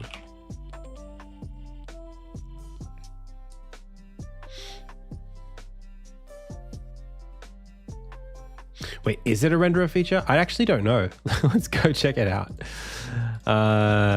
Render.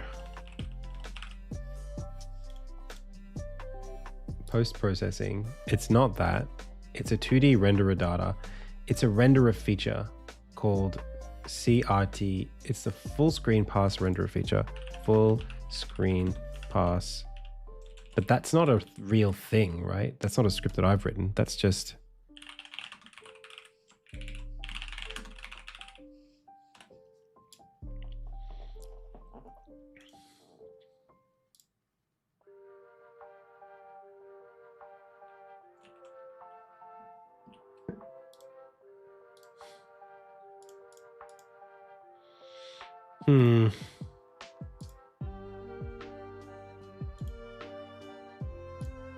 Yeah.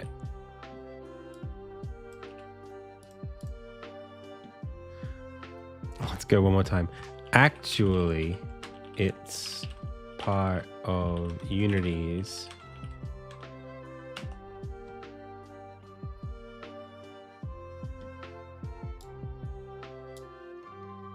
whoops.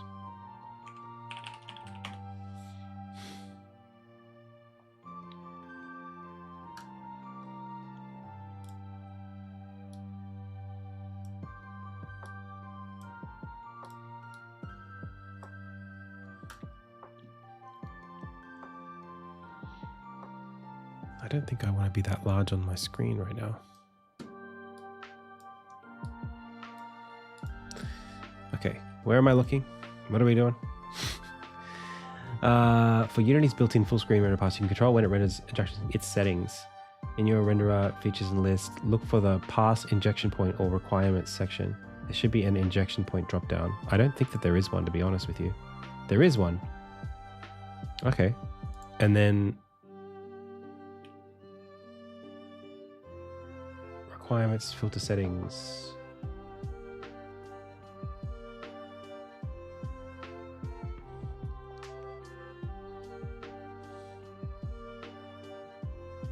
Yeah, that's so annoying. Oh, that's right. You wanted to see this and you can't see that. Okay, I don't really understand. There's actually just no way to make this thing not apply on the scene unless I modify it.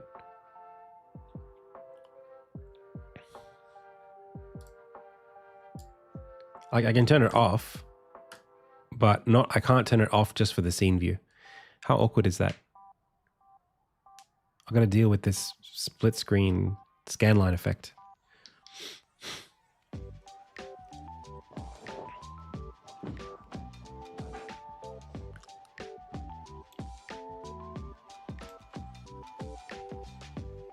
Okay, well, I don't really want to work on that right now. It's not worth it.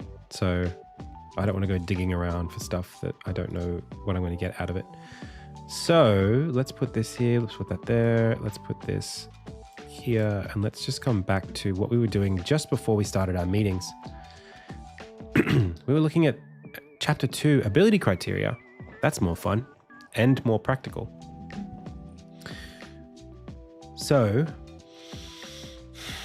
we need a yellow ability in the game, which we've just designed one, which is great. That's for the plunge enemy.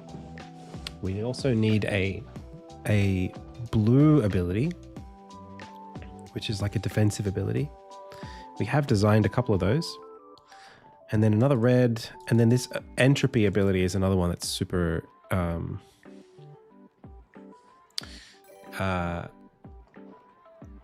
it's in the mix and it's changing what it does quite a lot. So let's just do a quick scan over all of our things and just see what we can see.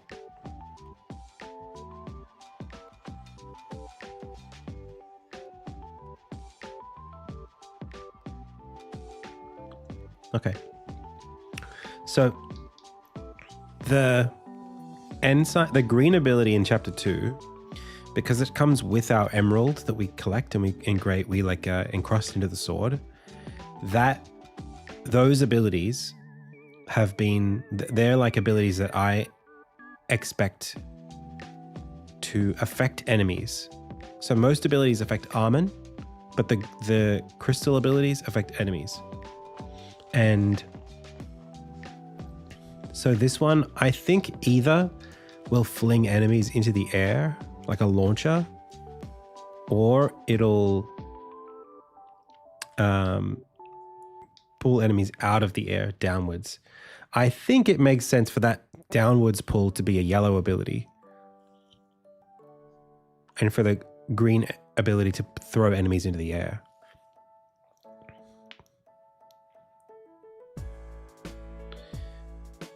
In fact, there's an enemy that's a mole that digs in the ground, and using that ability on the mole would be great to like fling him out of the ground, just to like force him out of his animation state. That'd be sick. It would also be maybe a good one for like armored enemies to like knock them off their balance or something. Like maybe it moves a shield away, like a shield breaker. And then for very small enemies, it could just lift them directly into the air.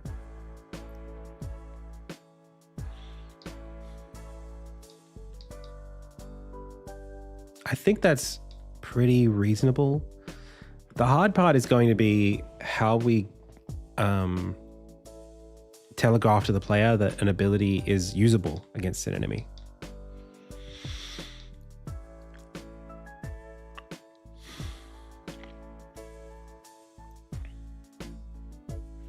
It's also something where this is going to be really complicated, so I'm going to try to simplify it as much as I can.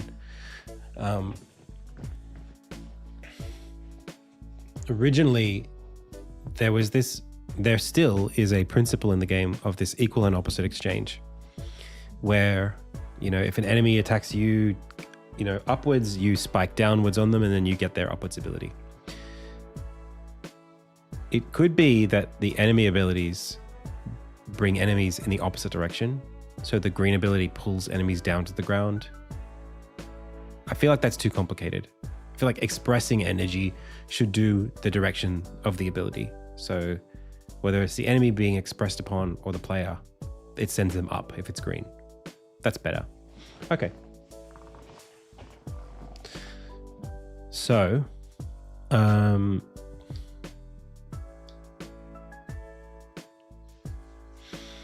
I suppose what's important here is to then think about use cases.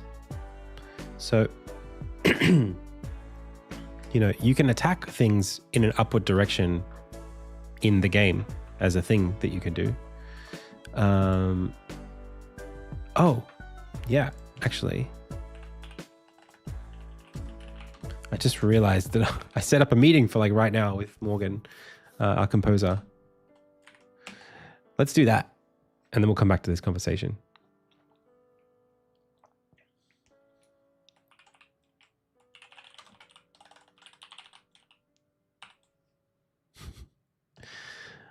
Music review, let's go. Dude, so scatterbrained. Okay. Hey. Hey, how's it going? Good, how are you? Good. I fully blanked on us having this meeting. So I'm glad you reminded me. Cool. So, did you want to take a look at the new brief, or did you want to dig a little bit further into what we were talking about in the show and tell?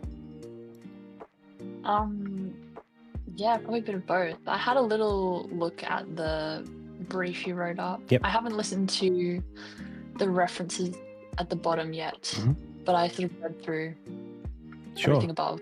Yeah, cool. Okay. Do you mind if maybe just for chat's sake, I might sort of give an overview of it? Yeah. Cool. Yeah, So, hey chat. So what we're looking at here is a track that will be used in the second chapter of the game in the dungeon. Oh, that looks crazy. What the hell? Just close that and reopen it. Okay, that's better. So basically these scenes here, and I should probably take a screenshot or something.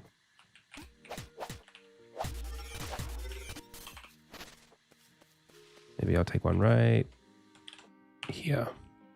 So for places like this in the game,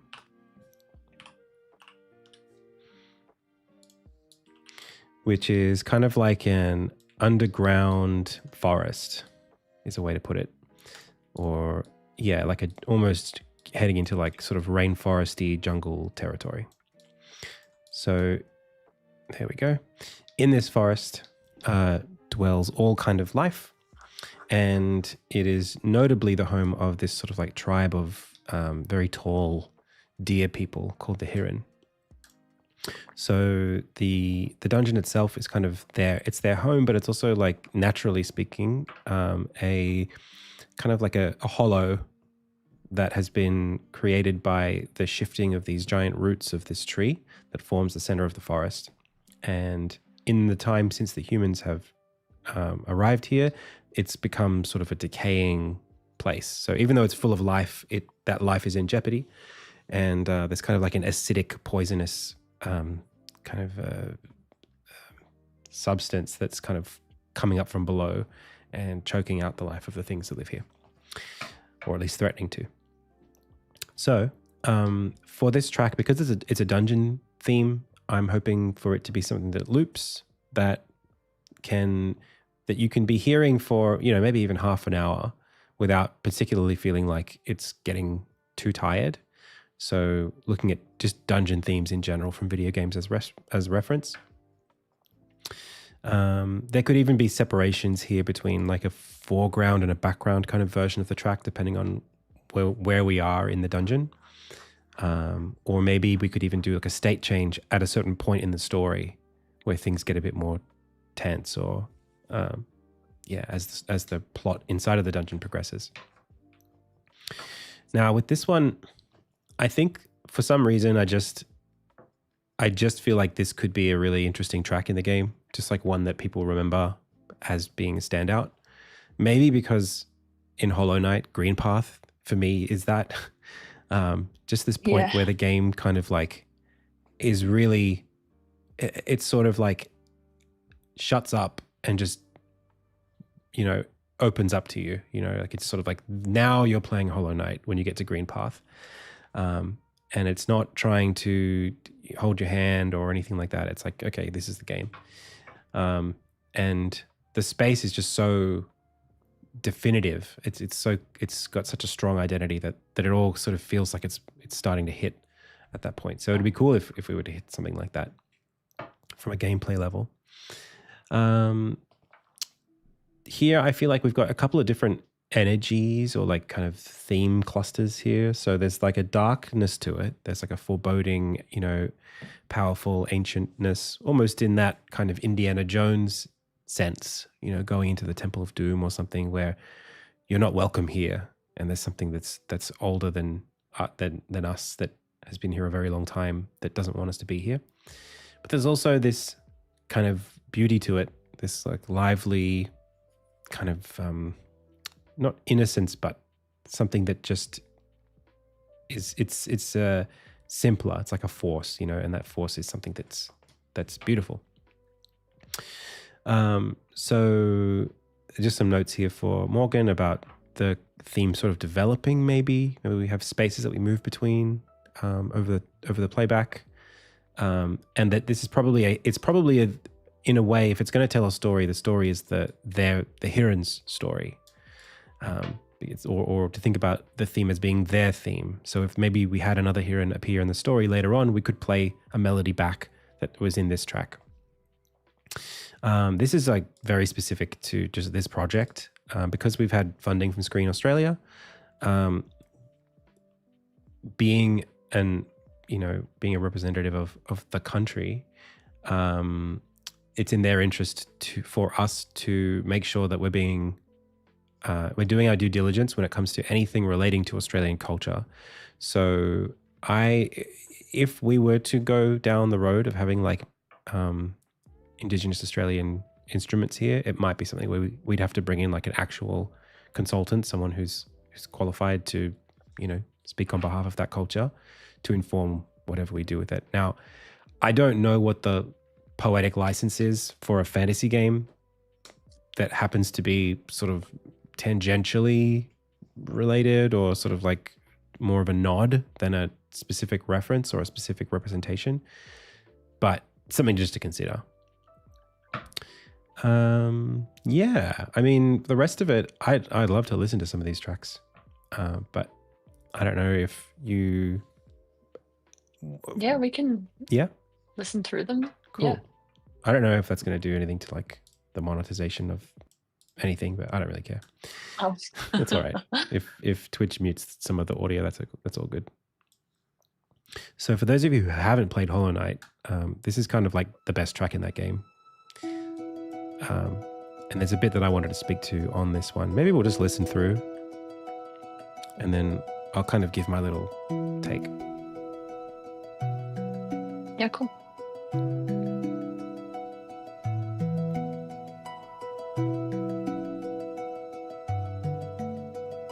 I might even just talk over it a little bit. So there's a bit of layering here. It almost feels like a loop track.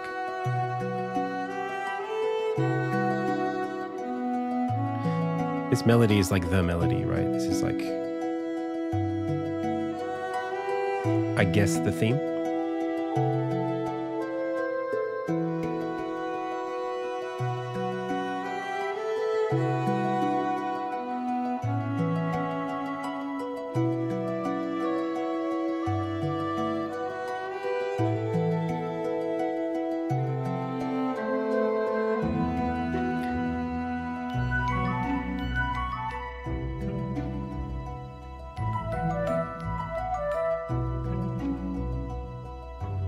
I like the curiosity in it. I feel like the glockenspiel does that.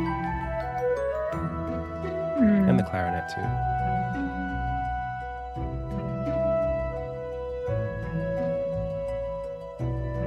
There's also something almost sad about it. Yeah.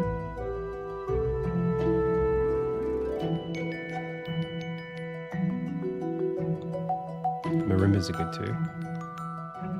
Sounds like wood.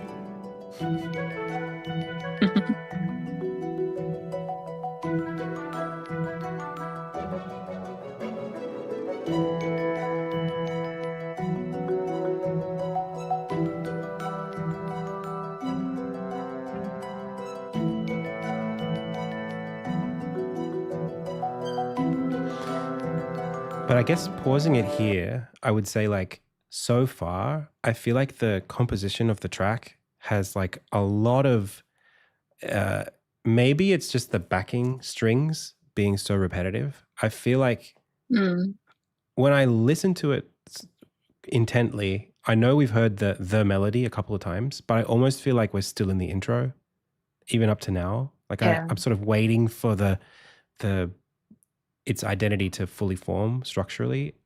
And it might just be that it hasn't tried to really settle into any of those spaces yet. It's sort of happy to move along.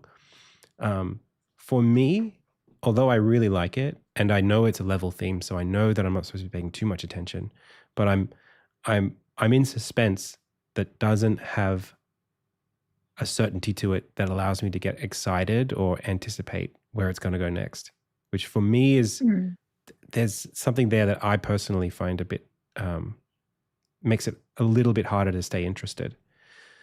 Although it's a really good track. It sounds great. Even here, like we're lifting in intensity, but it's still the loops that are lifting.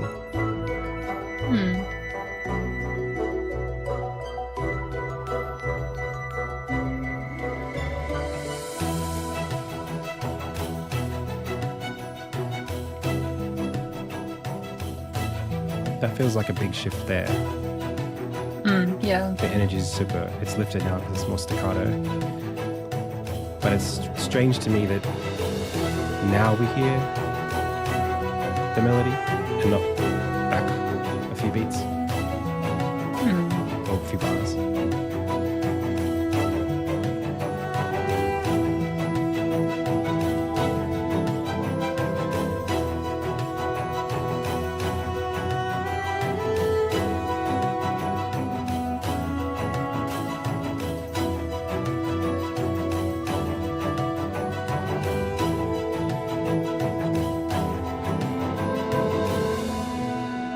And then obviously it has to loop. It's gorgeous. I love those, the reverberations are really nice there as it decays. It's almost like, what do they call it? It's like a delay. I guess it is just a delay, but it's almost like a delay where you're hearing the wet part louder than the dry part. So it's sort of getting bigger as it goes out. Yeah, you know what? I feel like I can describe this visually. What kind of gets me about this track in a way that I would change, or that's not my favorite. Although, why is this? Do I get to pick a color that's not? I'm sure I can. Oh, there we go. So there's like lots of layers here, but the layers do a lot of this rather than kind of like stacking at one point. It's not like that there's a lot of call and response sort of. Yeah, or like just like the sections. Like if this is like, you could write a track and say this is the intro, or even like verse, chorus, verse. And in a chorus, you kind of like in like a pop song, you really know when the chorus is coming. And then when you're in the chorus, you know that you're in the chorus. And then when you're in the bridge. It's sort of like very clear where those sections are. And there's a point in this track where that intensity lifts for like I never know what to describe when you're in music, right? If you have like 4 beats in a bar and then you have like 4 bars, what is the 4 bars called? Like phrase? Maybe I'm talking specifically about like from this point at 226, the dun, dun, dun, dun, dun, dun, dun, dun, that part's fine. So that's like a thing. And then the next time there's like the next point in that measurement would be that 245. So what would you call the gap, the span of time that is 232 to 245? Or like 220, to whatever it is. So like the stuff that happens before the melody comes in. Yeah, yeah, how long of a span of time is that? Is that one of something, or is it like 6? Like, because it's like 16 things, I think, or maybe I don't know. I'm guessing. Yeah. If I had to, I don't know if there's a name for that, but it's just like, natural groupings of bars. Yeah, I don't know if there's a particular term. Okay. Because I think like if I was to play it, just so that I'm not like for future, so that I know how to describe things, because I have no confidence in this.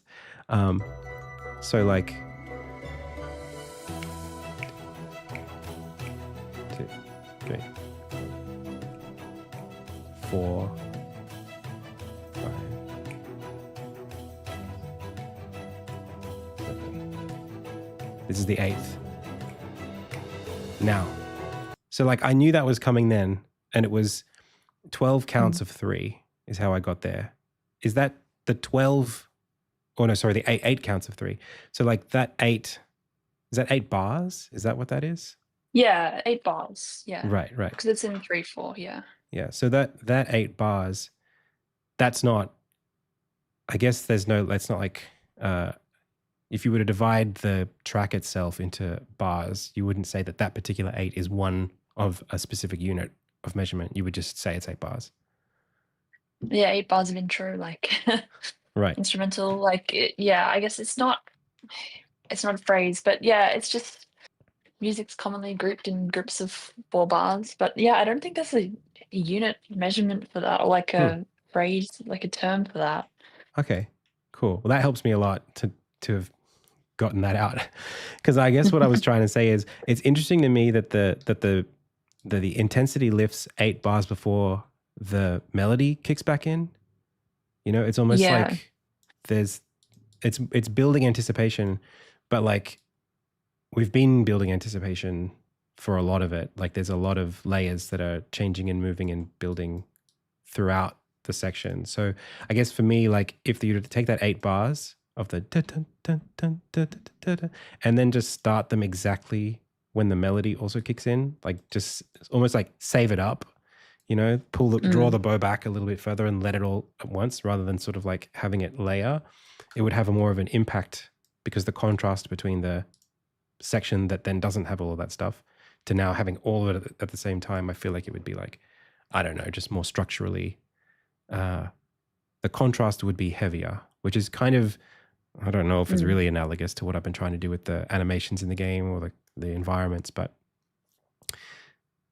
all that is like it's such an aside, this whole conversation, but it is something where I think with this track, like I'm, I suppose, interested when I listen to these other tracks, I would almost cluster them in like Abe's Odyssey here almost has like no structure. It's just like very ambient, kind of just creating texture and mood. The Zelda tracks are very stable. They don't progress. They don't build. They don't decay. They sort of just stay exactly where they are. And the Donkey Kong Country track is like what I was describing the Hollow Knight track isn't, which is it's got an A section and it's got a B section, and the contrast is so heavy that it almost feels like they could be different tracks. So I don't know how relevant that whole conversation is to your exploration in this, but it's something that I think it's an interesting one. I mean, with chapter 1's Foothills theme,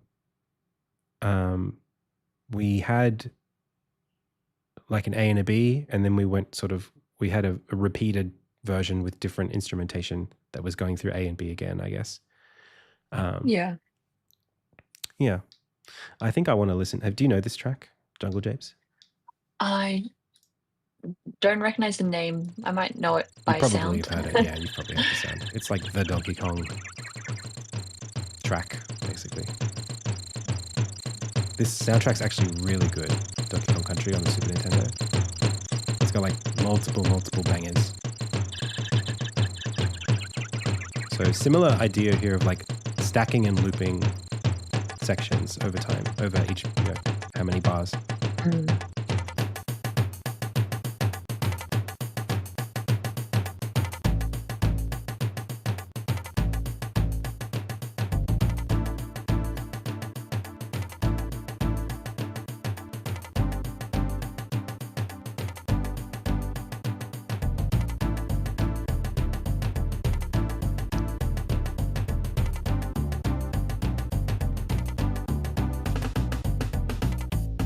Right? But like that drum fill puts us right on cue to switch.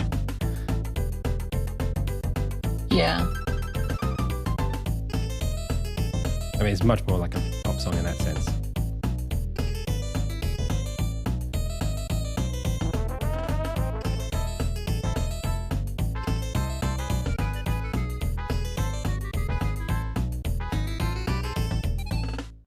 But then this happens.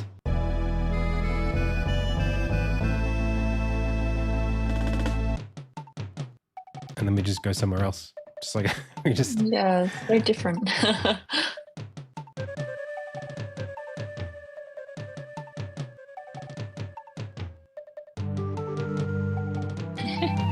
So fun.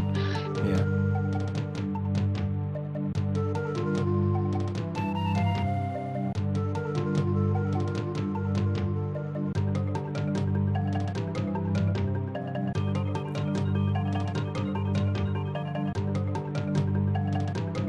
I mean, it's way less sophisticated than Green Path, but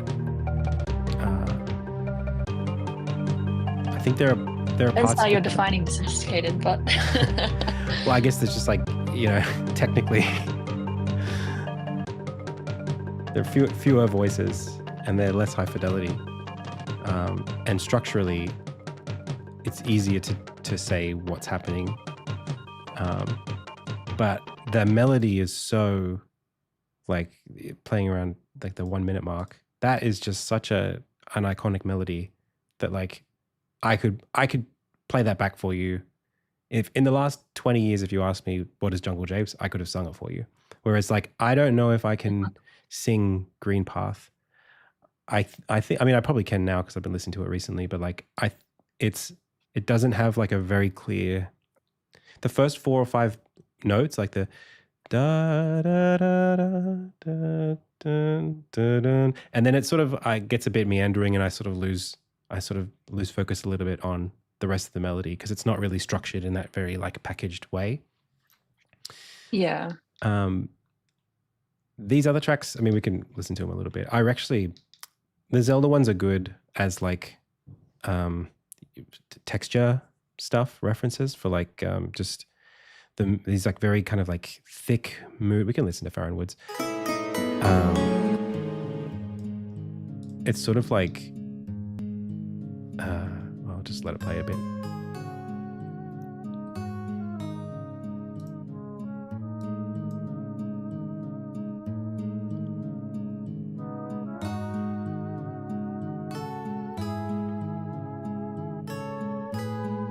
Like the harmony is just very, even the instrumentation, like it doesn't feel, it's just so, it's kind of just curious and just sits there in that curiosity, and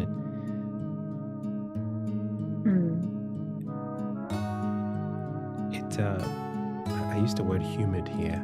I don't know if that's ever been used to describe music before, but it feels that way. It's kind of just like, Yeah.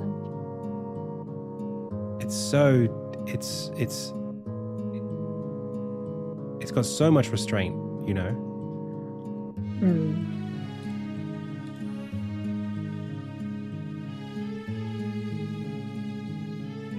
And it is the game itself is very solitary. Like you spend a lot of time sort of alone in forests and stuff. So there's being watched by something sort of ancient or that's even gone, you know, that's just like, it's more like a ghost of something watching you is a lot of the game is like that. So I just found that really, I mean, I like the instruments here, and I like kind of like the space it creates. I don't know if we would want to do that per se, but I just thought it was nice. And then this is the temple in the same sort of area, and this is much more, I mean, it's a little on the nose because it's like it's like a forest with monkeys. So it sounds very caveman and very like, you know, prehistoric and kind of just jungle. But I like that about it. That synth sounds almost choral in the background.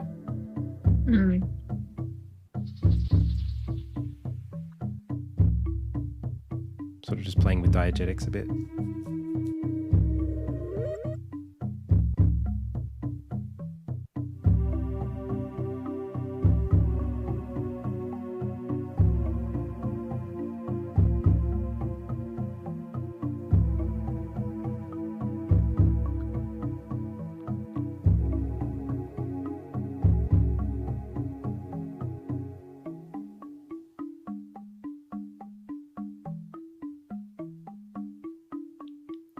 So much emptiness. Yeah, it's very restrained. I think this is I'm just going to pause it here. I think there is an interesting kind of something to think about, which is that Abe's Odyssey and the Zelda games are both puzzle games. They're all puzzle, like the contexts in which we're hearing this track are puzzle contexts, where you're expected to be there for like a while. Like you might be in this dungeon in Zelda for like an hour and a half. So the idea that it's not pulling your attention too much is probably helping it not get too tired. So I don't think that our dungeon will be that complicated. I don't really need the game to be stumping the player for hours and hours on end. It should be more direct with what their goals are, and it should be more plot driven, which means we probably don't have to be doing too much of this. But it's not about like I think there's something valuable in just appreciating it.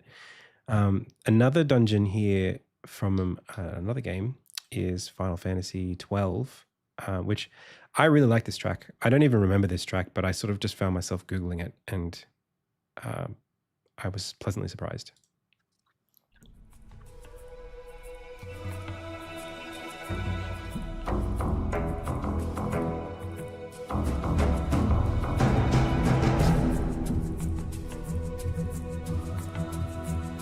Much more like cinematic. Yeah. And sort of has more momentum or drive to it as well underneath.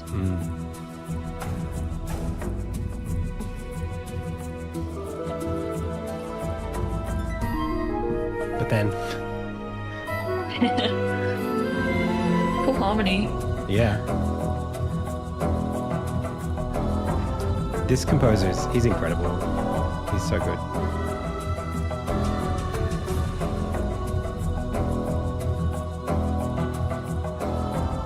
I like the choral here as well.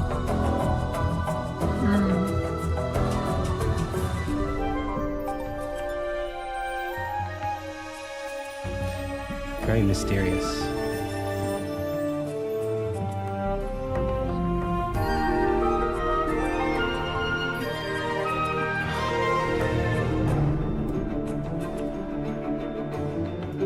This I'm not too sold on, like the picking up the pace a little bit and getting too dramatic in a theme that's going to move like this. Yeah, it's like, where's the boss? Yeah, like he's walking around, there's no one here. Exactly. We about to die. Yeah. It might be, this actually might be like an F-mod situation where if you walk into a battle, it'll play this part. That would be my guess. I actually haven't played this game in a long time. I think I played it once in like 2006. But yeah. It feels very exploration battle, like the way that even the way that it just that start sound, it's very much, it makes me think of those sort of music systems for open world games. Yeah. So I may have to cut this meeting a little bit short because I'm getting a phone call. I think my dad's going to come around and do some stuff in the house. Which is he didn't say when he'd be coming around today, but I'll have to just call him back.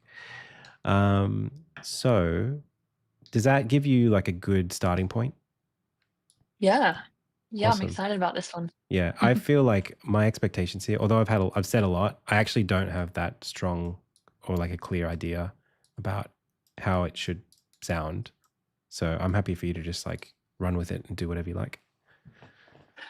The question I would ask is, is there anything, like, where can I go in the Unity project to sort of see where it would be placed? Yeah. So a couple of scenes. This Cheverton Dungeon intersection is visually and sonically pretty close to what will be in like a scene in the game. It's not a very like level. It's just like a room.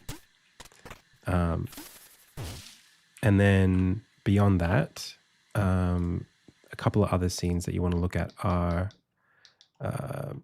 this Entropy Shrine and Entropy Sanctum. Those are probably like the three closest ones right now. Maybe even like this this one here. This is like the acid in the level. This is Pipes. Pipes, cool. Let's see if this, so we can grab that and come up here. And it's a bit repetitive right now. Like there's not that much diversity in the spaces, but just to give you an idea about what the space is going to look like. Okay. Yeah. Cool. Okay. Well, thanks, Morgan. I'm really excited to see what you come up with. No worries. I'll catch you All right. tomorrow, yeah? Yeah, in the Awesome. morning. Okay. All See right. ya. Talk then. Bye. Bye. All right, chat. I'm going to take a quick break. I'll be back in a bit.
Yo, chat.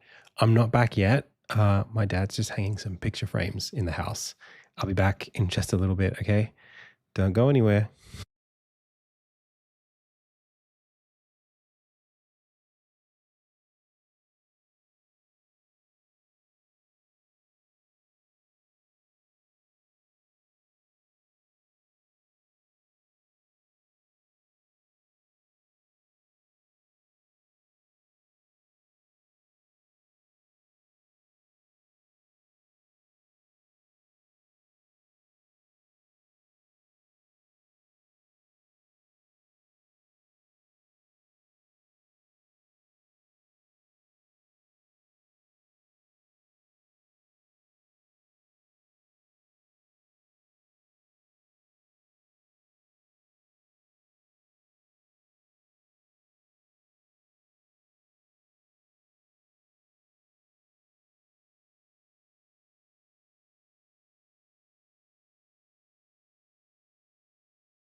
Hey, chat, just checking in on you. Hey, Nanmu, thank you so much for the sub.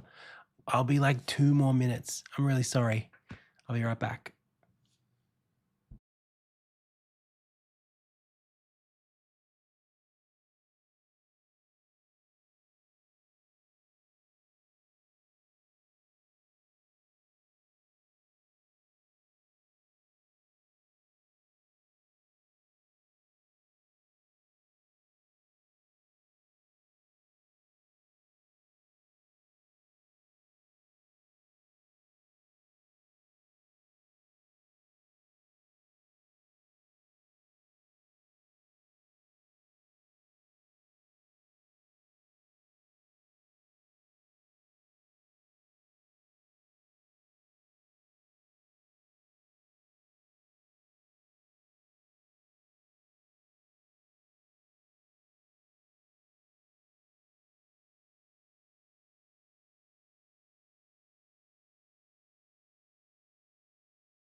Boo.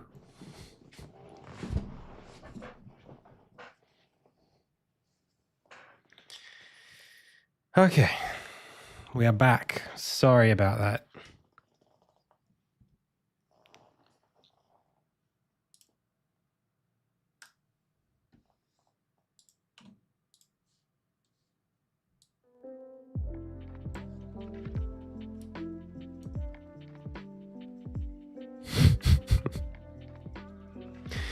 The britches were soiled, huh?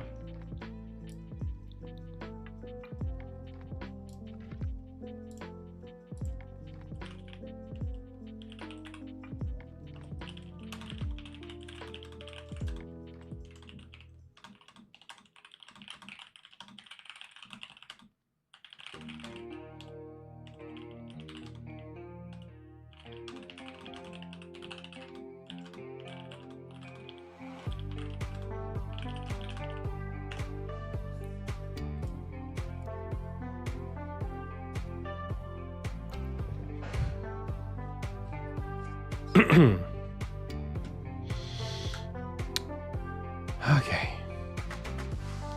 I'll be honest with you, I'm a little bit daunted by this task today. I feel like I haven't really picked up any momentum on it, and it's already 4 p.m. Oh my gosh. Interruptions. That's all right. That's life. So let's head back over to the design document, and let's look at these abilities. So we were looking at the green ensign ability. Let's go to chapter title and do ability. Ability design.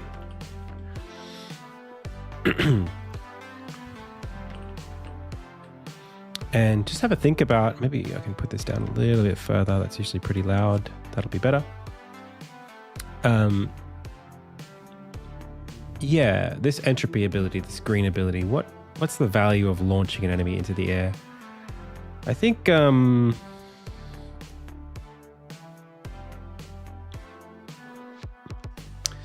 look, there'd obviously be, if I was doing like designing an ability means designing a moment in the game where that ability is really valuable. And in the boss fight for chapter 2, I've got it's very Smash Brothers. There's a pillar, not a pillar, a stage basically, that is being elevated by acid. And the acid is spewing up into the air as it raises up the whole stage, right? The whole level is rising upwards. It might even be more like this.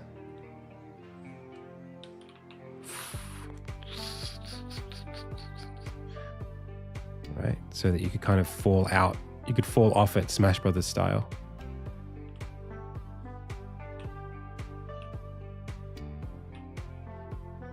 Into the liquid.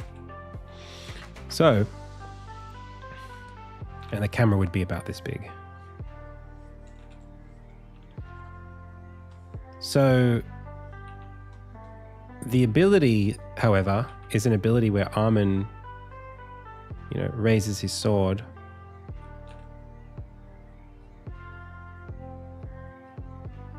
and enemies go whoosh into the air, and then you'd be able to jump after them and attack them and whatever.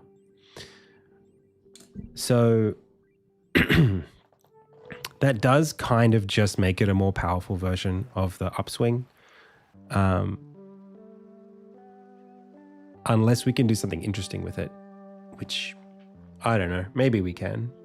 There might be like the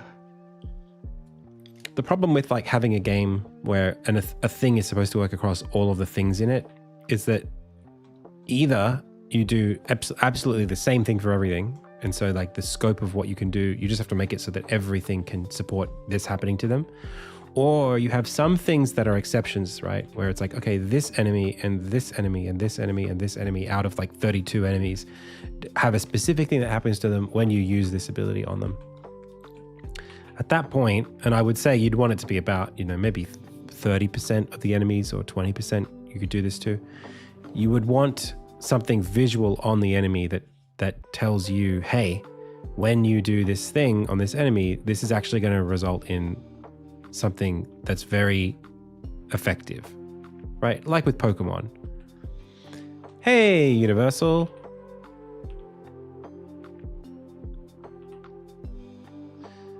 So in that context, I think we probably just need another visual effect. I don't know what that is yet, but we're probably going to need one. Back to this boss fight.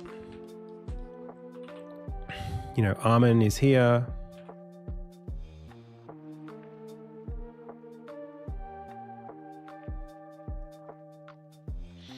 Fighting our enemies.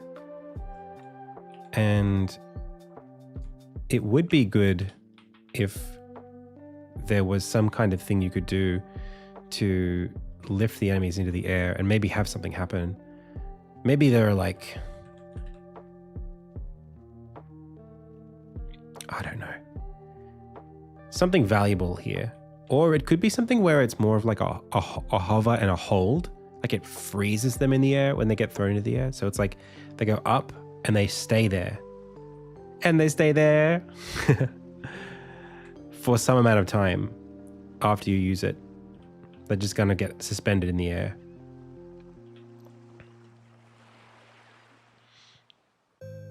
I could see that being valuable.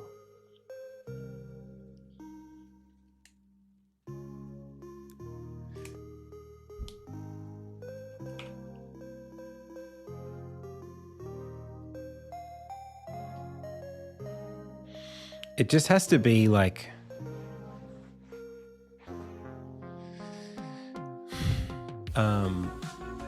something that shapes or progresses the boss fight. So previously, when it was an ability that pulled enemies down, I thought maybe it would be something where you would sort of like yank them into the acid, or I suppose there would be, the way I see it is in this space where the fight's going to take place, which you guys, maybe you've seen, maybe you haven't. So this is the arena.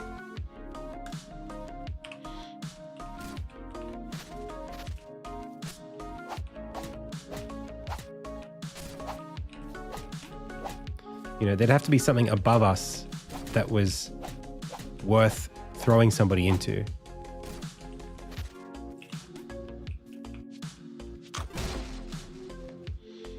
So maybe, yeah, I'm thinking like the vines extending down from the tree being like physical obstructions to the fight scene progressing or something. I guess the problem is like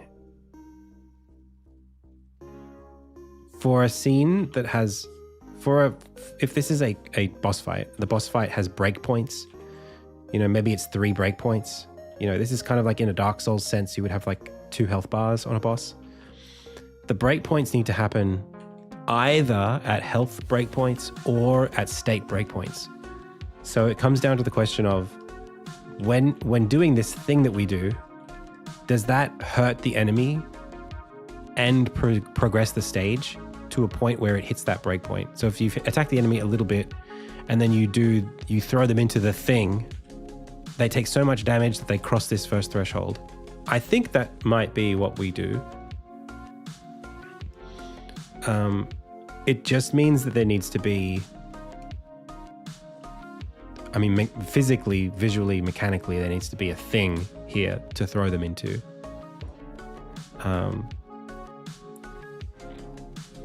Yeah. The vines, like if I was to draw the fight out like this in like a big column, there needs to, I guess the way I see it is at the very top, there's like the top side or the underside of the Great Hall. So here, there's like literally, it's like the throne. Gallia's throne is like right here. And like the hall is here. This is like the big hall. So when we pass through this, we're going to end up in the middle of the throne room. So I guess there would have to be some sort of a pillar on the back side of this so that this is clearing through that stuff without us being squashed, right? Like that just has to be the case. And it could be like a crown kind of thing, or like, do you know what this reminds me of? Universal, if you're still here. I think it must be, I must have been inspired by it. Can you guess what it is? It's something sort of relevant to something that we were talking about recently.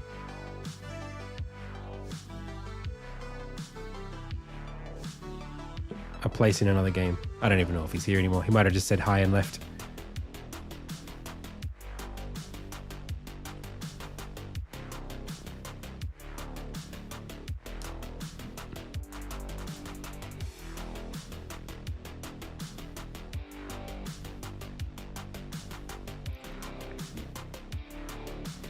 Oh, brother. I'll tell you what it is. It's Bloodstone Fen from Guild Wars 1.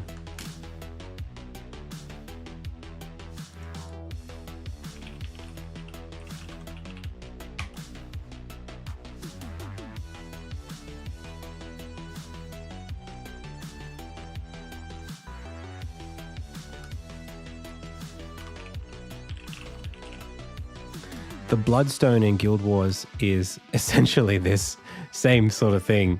It's basically where magic was first given to the humans, I'm pretty sure. I think that's the lore behind it.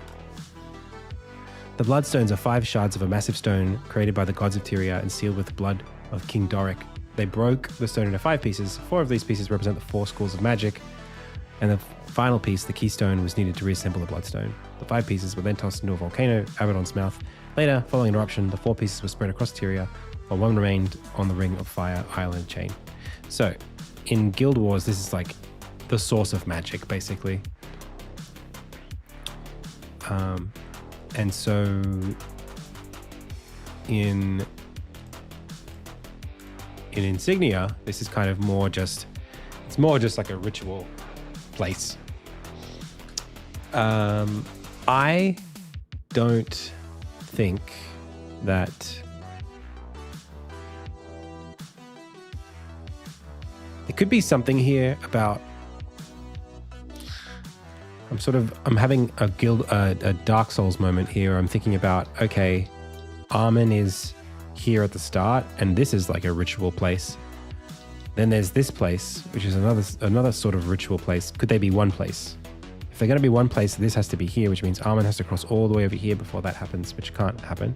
So maybe they're like sister pillars. Maybe there are 2 of them.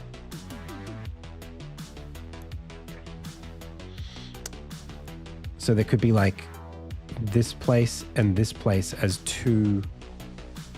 I don't know what they would be.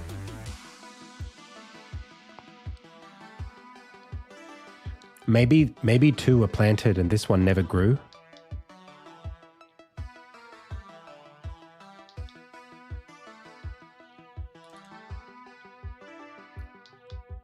Two of the giant trees.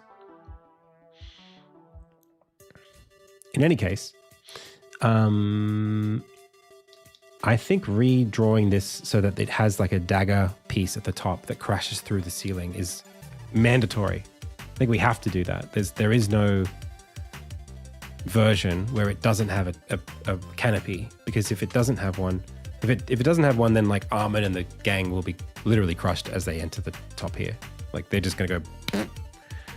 So you can't have that.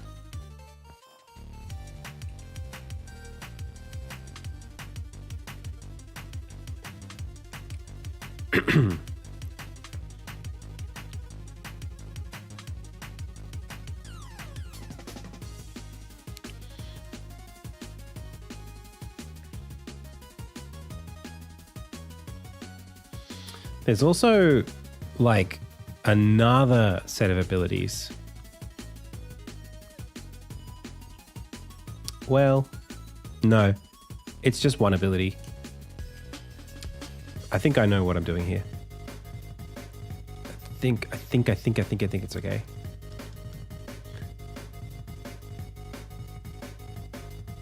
Yeah. Okay. So maybe it would be that there are spikes, like vines that are spiky, and you throw the enemy up into the spikes,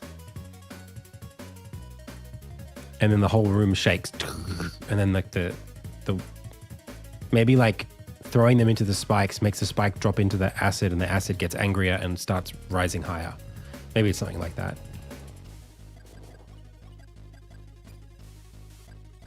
Like a ceiling. Yeah, I can see that.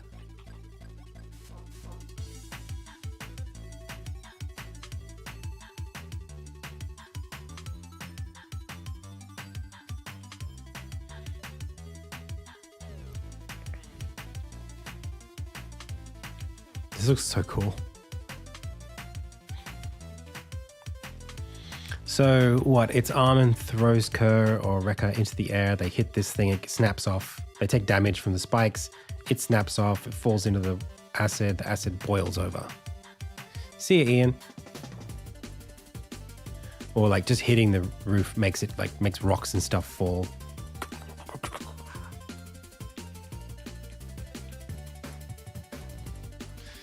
And the health bar could literally be the whole... This could be the health bar of the fight. The room as you ascend through it.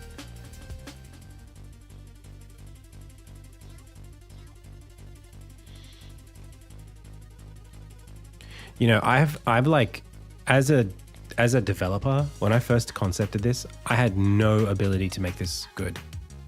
Today, oh, you better believe. You better believe I can make this so crazy. Okay, so I think, yeah, throwing enemies into the air, it's totally fine. We can do that. And that validates the ability, which means we can move on.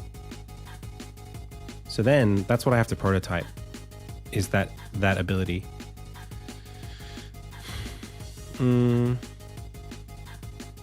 Which I've already got in the game. It's not even a question. It's already in there.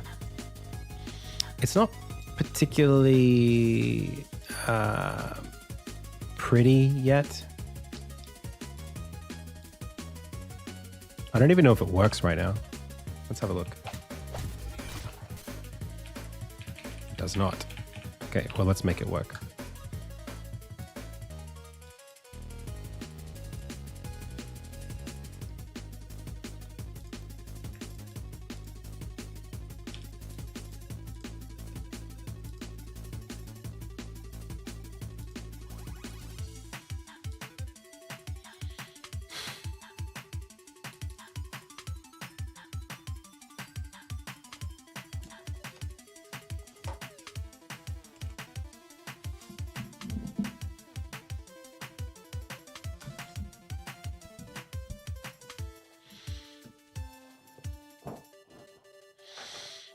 All right. Oh, I'm a bit tired now. Hey, Robert. Thanks for the follow. So...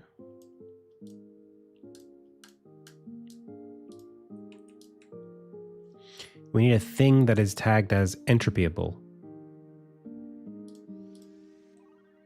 I bet you this entropy platform is entropyable. Okay, that's good. So then...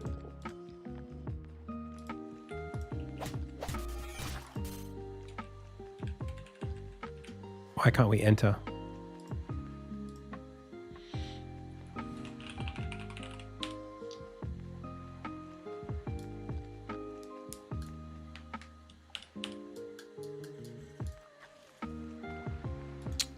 Is it alive technically, this thing?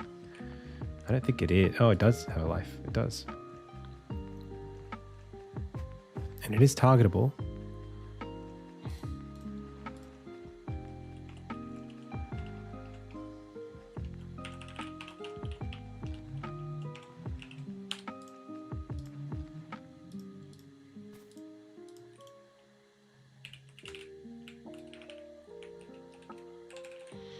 Okay.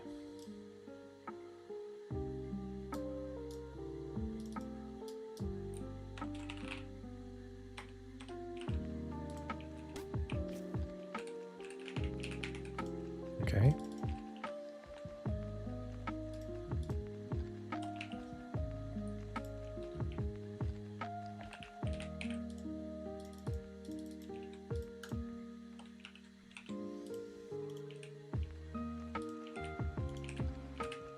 Good.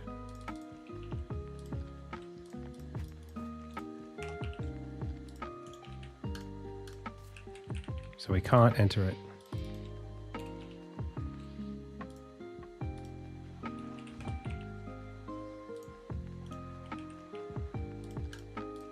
But also, there's no way to invoke that.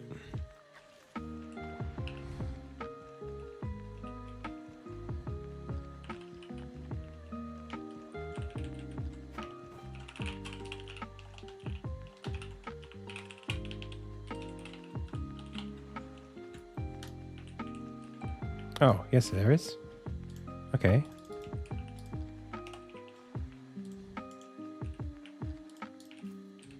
Okay.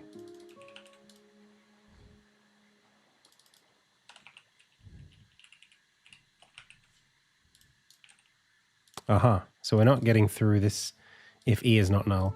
I entropyable equals get components in children on l.transform.root.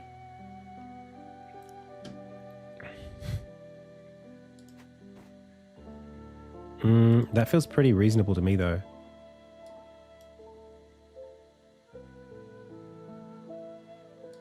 There's the platform. There's the life. If I go down, well, even on this, is it because of the in children? And then is true, is this for self? Let's include inactive. So like, I'm pretty sure that includes self. Ah, the scriptable is not the same. In fact, this probably doesn't have any scriptable. Aha. Okay.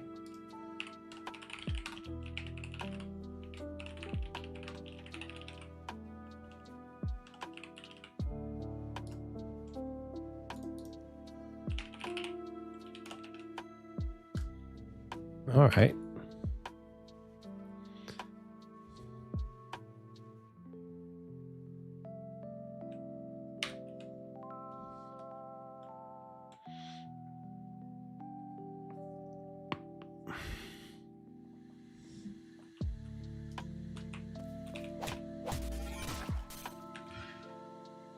Boing.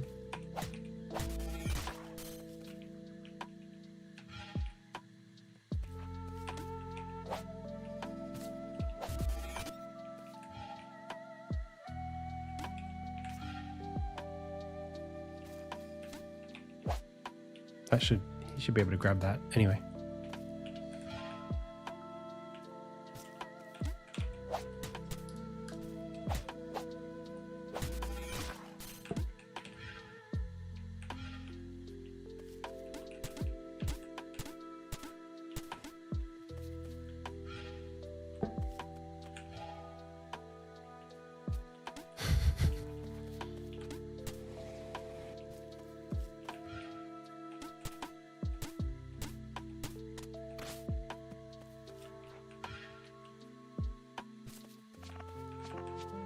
Okay.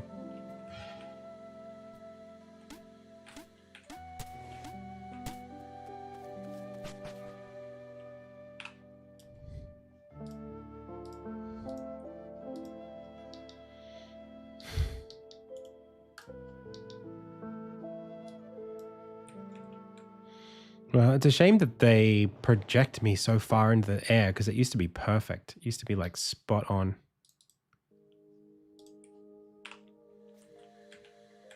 And now these vines don't really work the same way by this logic.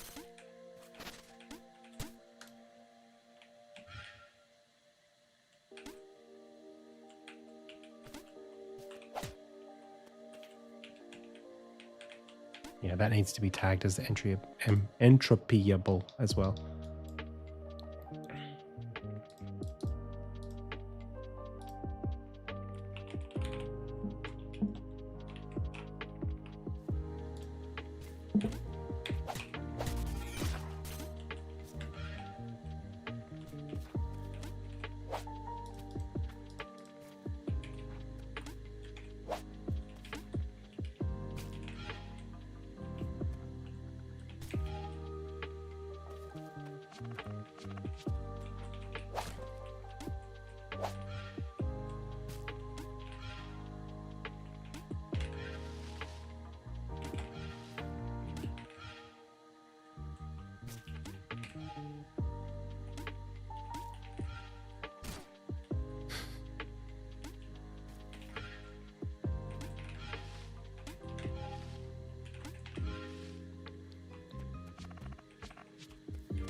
Well, you can't be under the platform because the only way for it to go up is to be above the platform.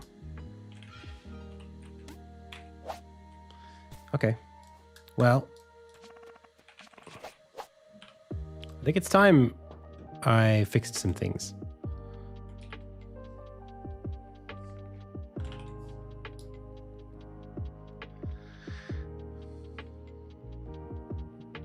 I suppose I did call it from the side, didn't I?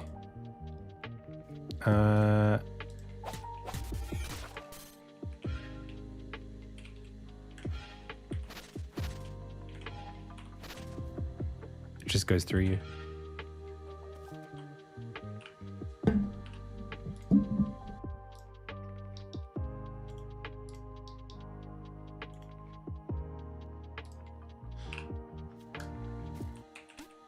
Yeah, so like this vine now doesn't really make a lot of sense. Unless I pull something else. Unless I lift something up to make it go down. Maybe there'd be like a weight that I have to target, and the weight pulling that up makes the vine go down. So it's like a pulley system.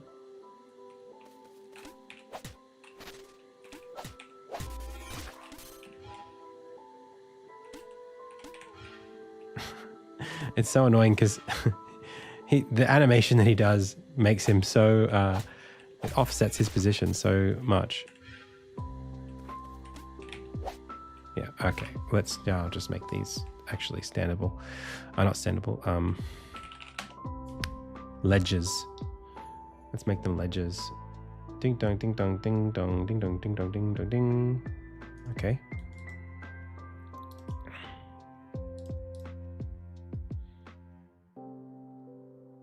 You. Okay.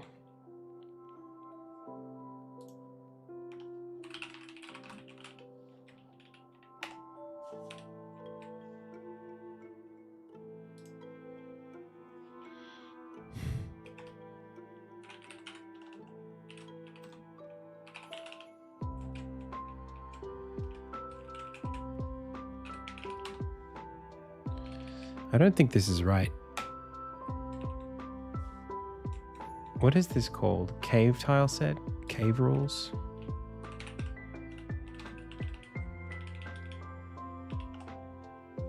Nope. Or instead cave rule? That can't be right. No. Bro, what are these called?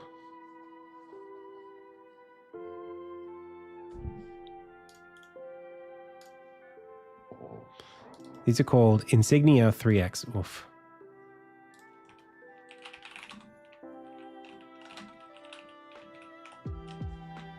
Okay, well, whatever. This is... Now, I also need to be very careful about which kind of ledge I say they are. Because this... Is it a left ledge or is it a right ledge? There is a logic to it, but I don't always know what it is. So like this one is ledge R, because it's, if you're touching the ledge, you have to face right. Okay. So these ones, they don't have the tags on them, I don't think. Not the proper ones anyway. Wait, yes it does. Ledge R. What the hell?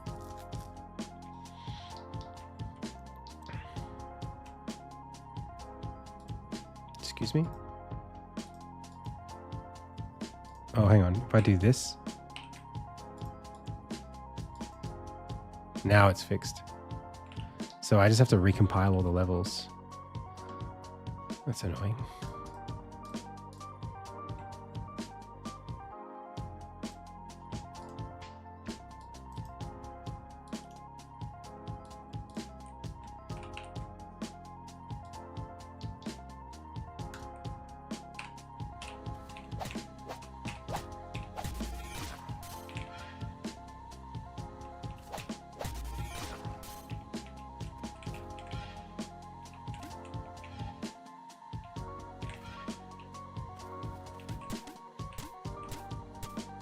Still no.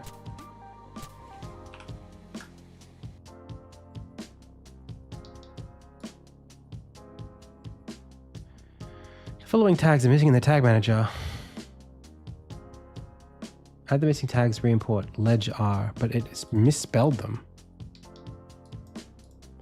Am I that bad at what I'm doing here right now? Am I that bad? That looks right to me.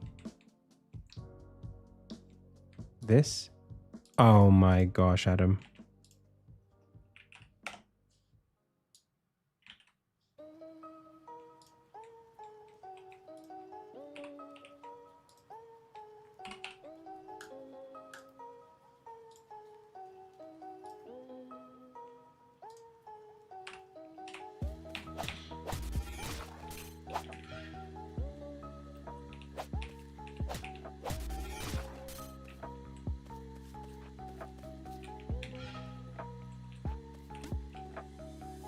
Well, that wasn't very good either.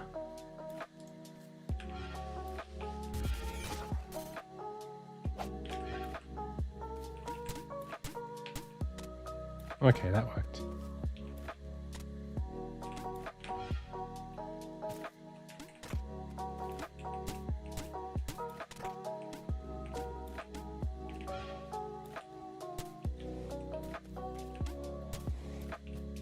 Yeah, I mean, you just saw me writing the boss fight for this chapter.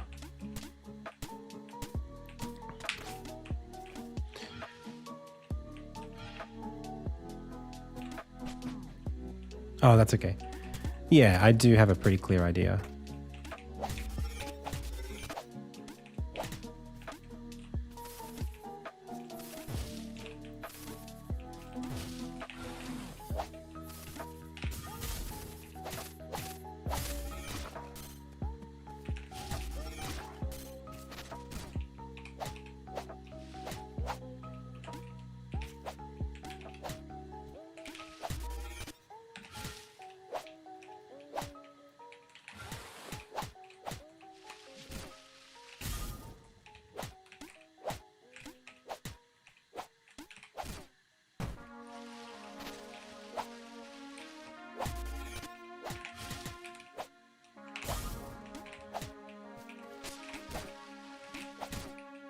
Ow.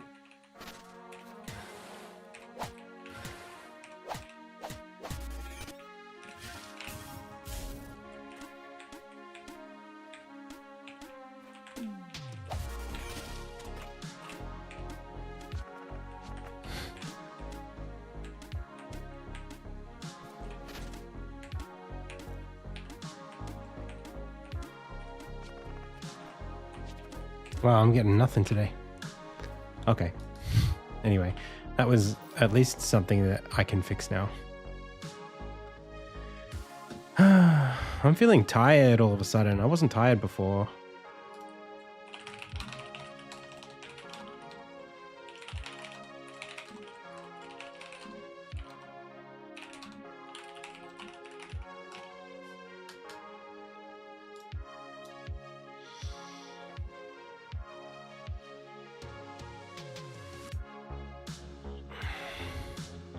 Okay.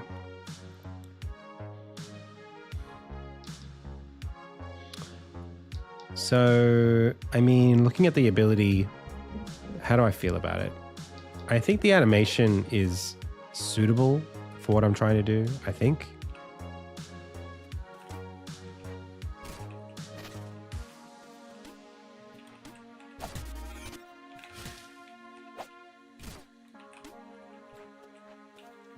Little shit. I hate these guys. These moles are so annoying. They just... Ah, they're so annoying to fight. Okay. That's the wrong ability anyway.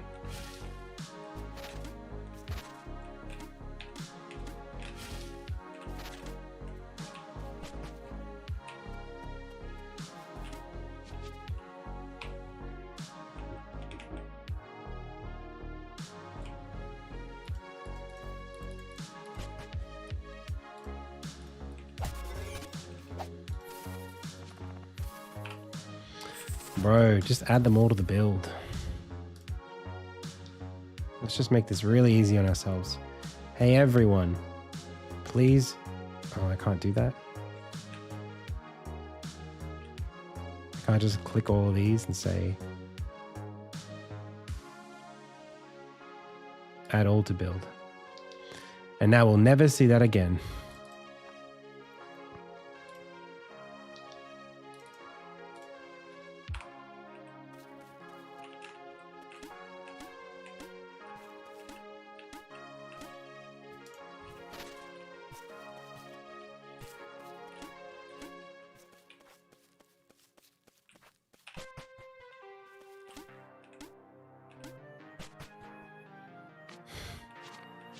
Whoa, where do these go?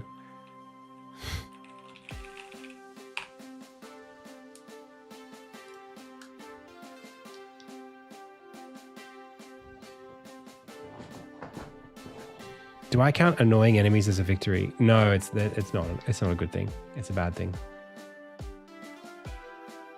I prefer it not to be the case.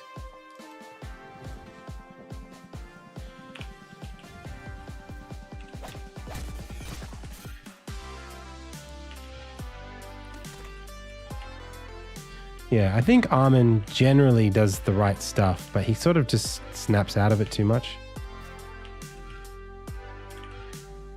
I think he has the full animation.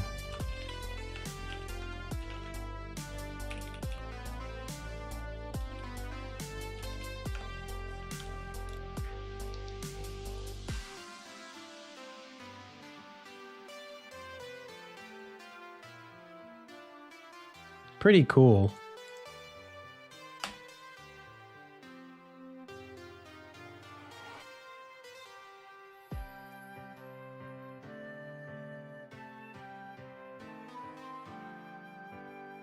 But it needs verticality to it. It needs the white of the sword.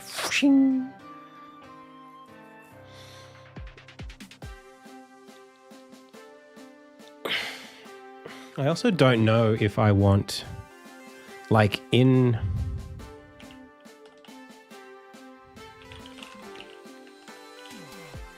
the bounce ability, you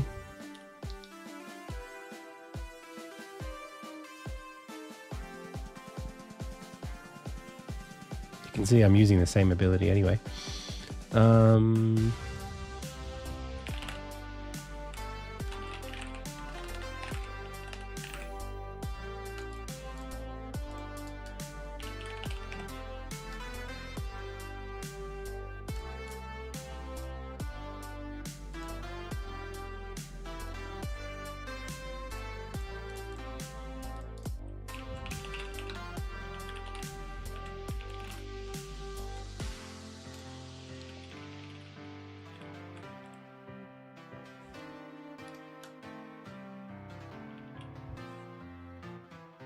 Okay, well, what is the animation called, brother? Rise. It's called Rise exclusively, not Arise.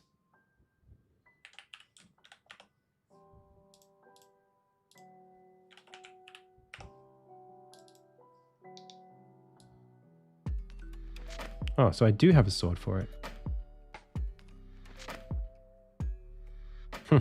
A downward slash at the end. That's interesting.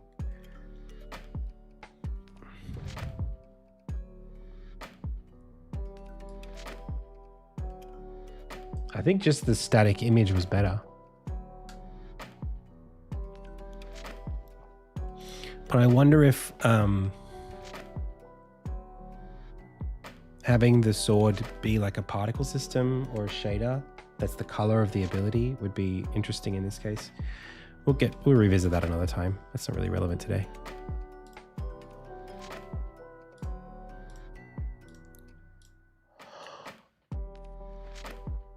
Oh, okay.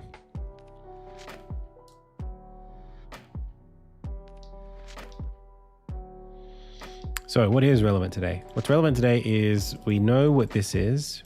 That's just going to be in the game for the boss fight. And we have the mole enemy that we want to use it on.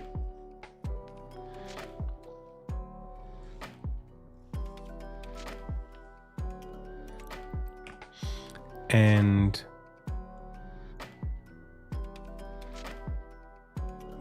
We could use it on Slam Shell.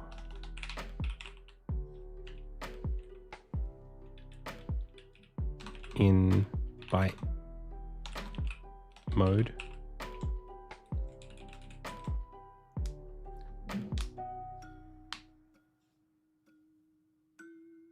Could just kill it.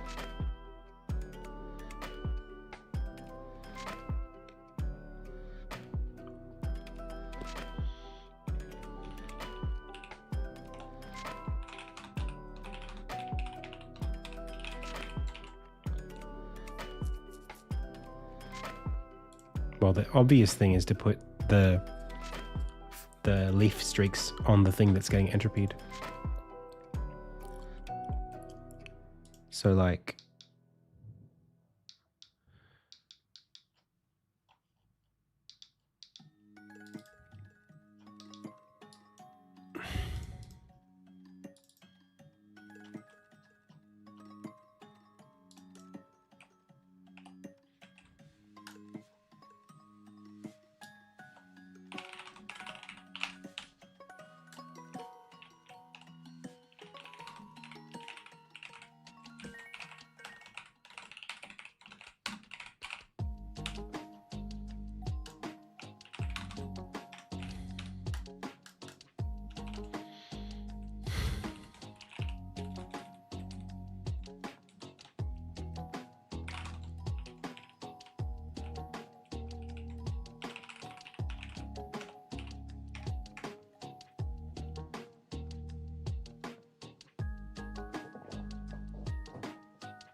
I think it's like Leaf Effect Manager.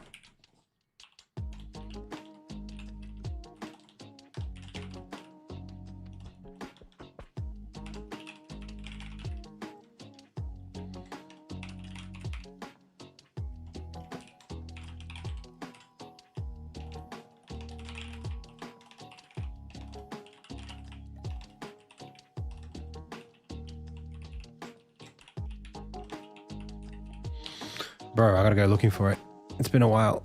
Okay.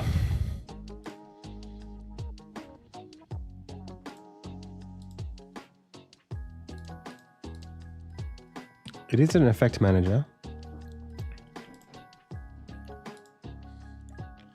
Effect system dot leaf manager.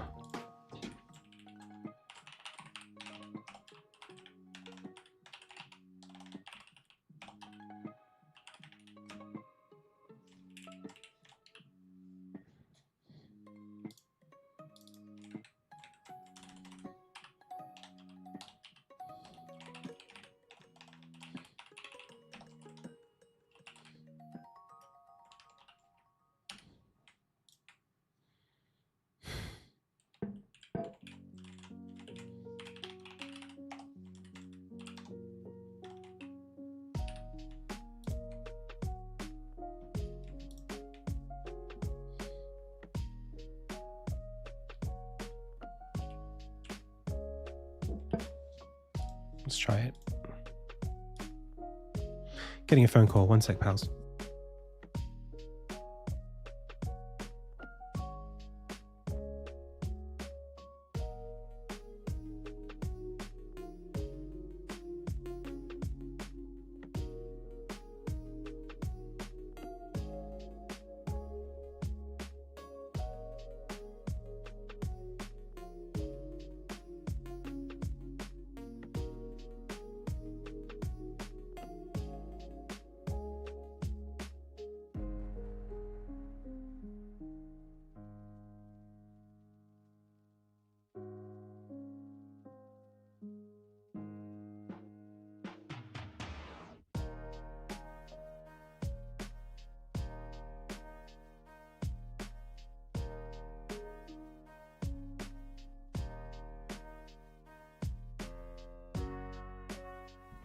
Okay, we're back.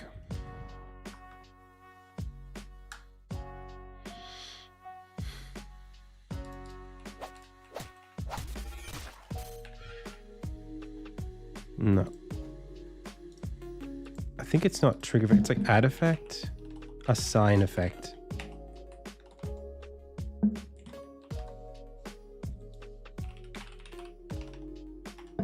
That's what we wanted.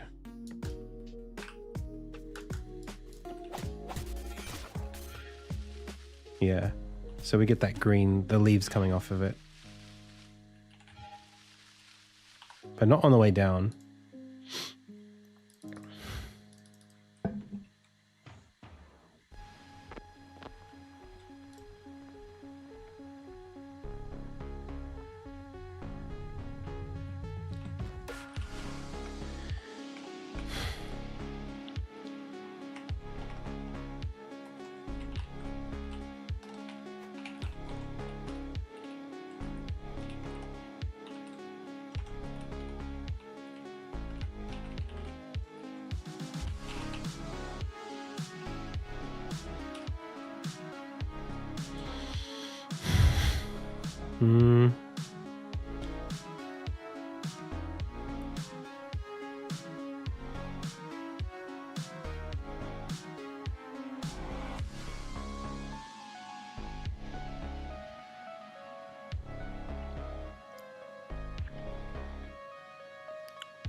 Curve is from to.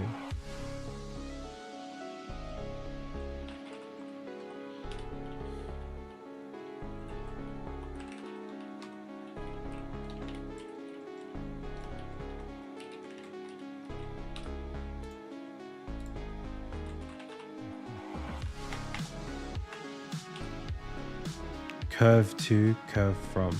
So it's curve to is what I'm looking for. Let's hope this works. Because a curve is a singleton, right? Not a singleton, a struct. They should be equatable because their values are the same. So if it's doing a value check, then we should be fine. It should only show the green on the way up. No.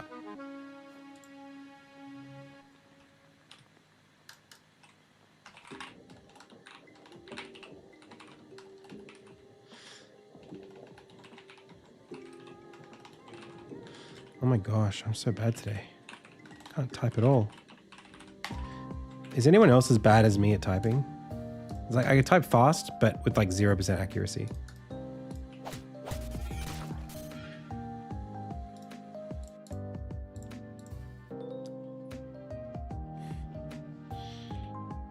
Was it always breaking like that? That's a lot of errors. My WPM is like 90 to 100.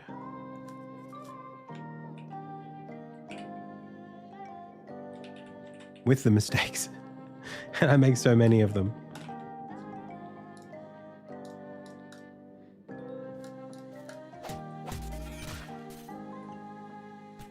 Does it do that every time? Wow, okay. But now it has a problem when it didn't before.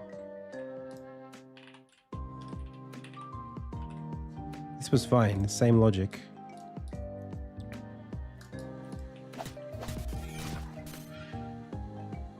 What? I think we need to do a bit of a recompile.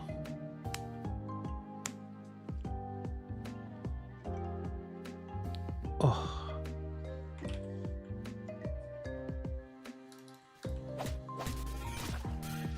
Yeah, now it's fine.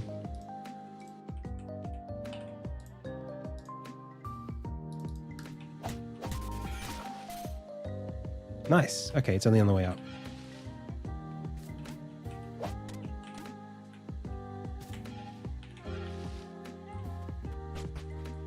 Sweet.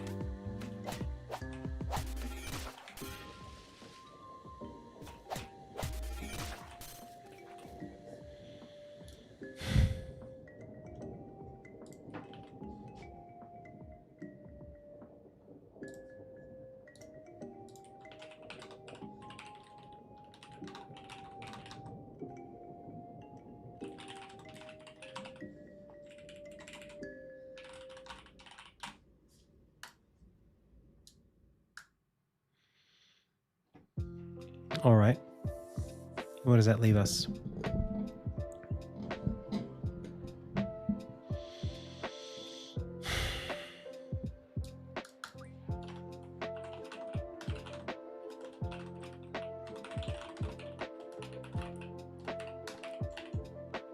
Okay. Let's pick a red ability.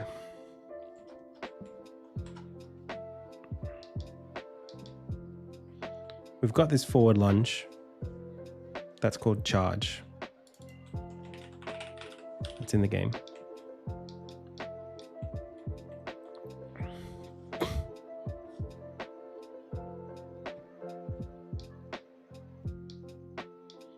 Phase dash is a fun one. I've had this in the game.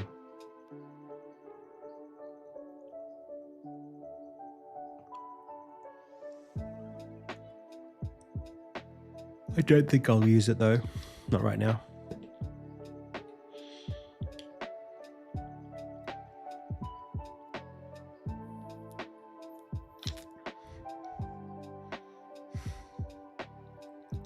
This is an interesting one. This is like a projectile that you slash out in a blade beam. It's like in Final Fantasy VII. And then wherever it makes contact, you get teleported there. I quite like that. It's kind of the Final Fantasy 15 sword.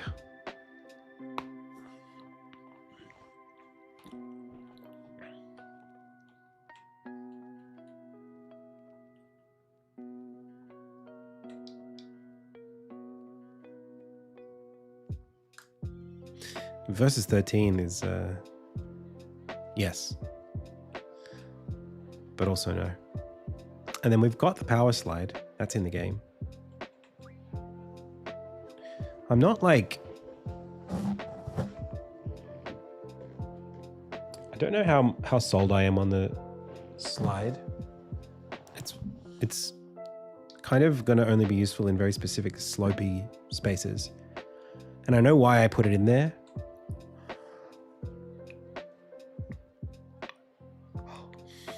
I put it in here because I wanted to make use of the slopes that are in the game already.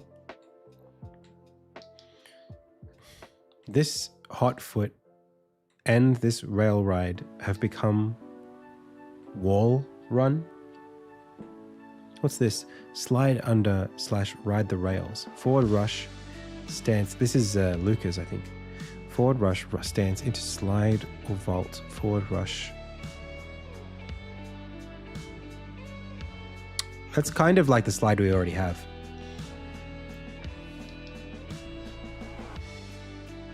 Lob projectile. Quite like this impact blast. It's like a very short range, sort of like a shotgun. It's just like, and it does a lot of energy and a lot of knockback right in front of you.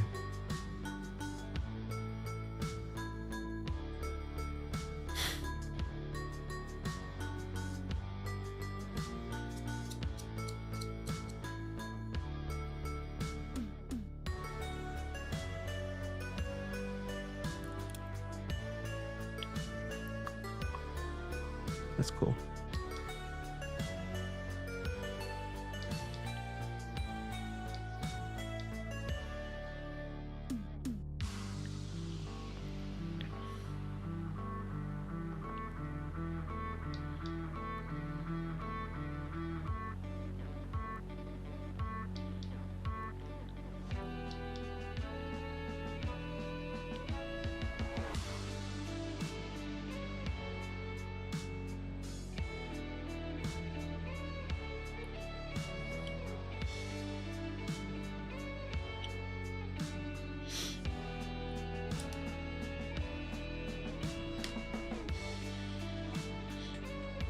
Okay.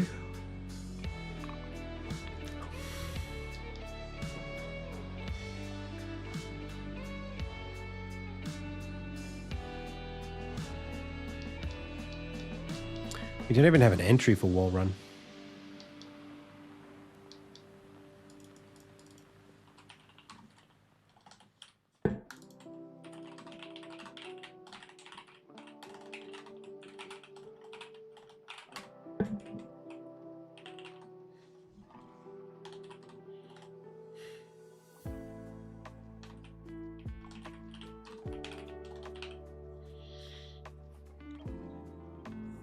The only thing about the wall run is what is the attack? What does it do when you're not on a wall?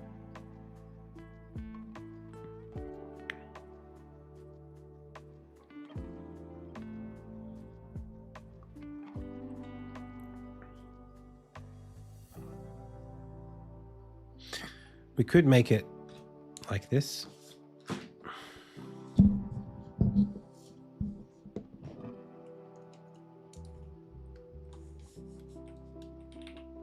One arm on the wall, hand here, and then reverse grip on the sword.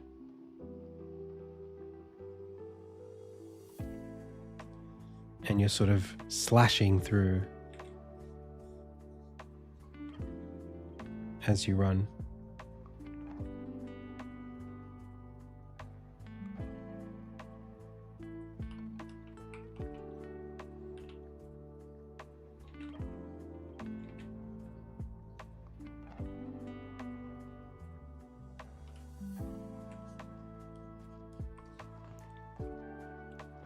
It's kind of not great because you want to put your shoulder into it, but the blade's up against your this if you're doing that. It's not the worst thing in the world, but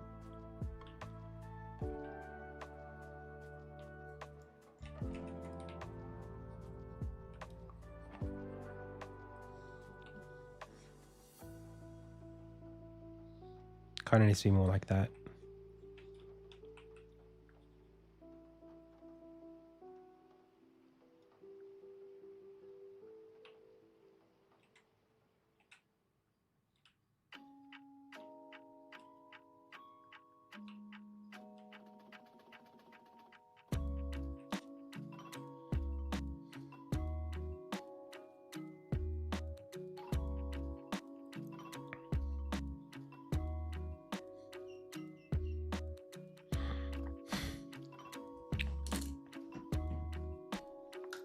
How have we got it right now?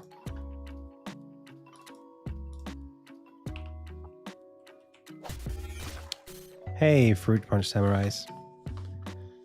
Ahlan.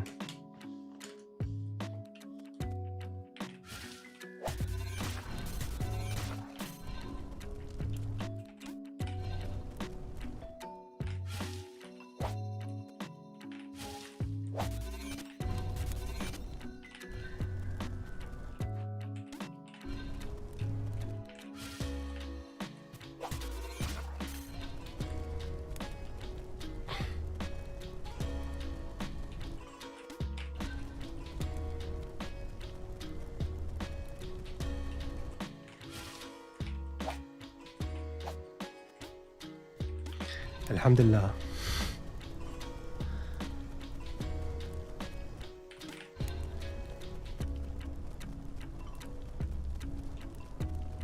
Alhamdulillah.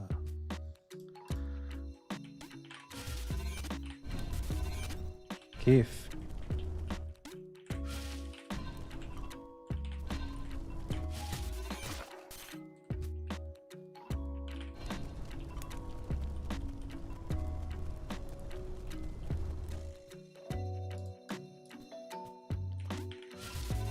Thank you. Oh, didn't quite make it.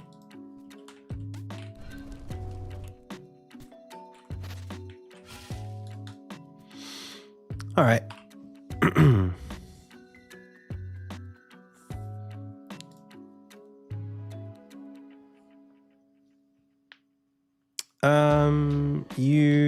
You don't have to hold it.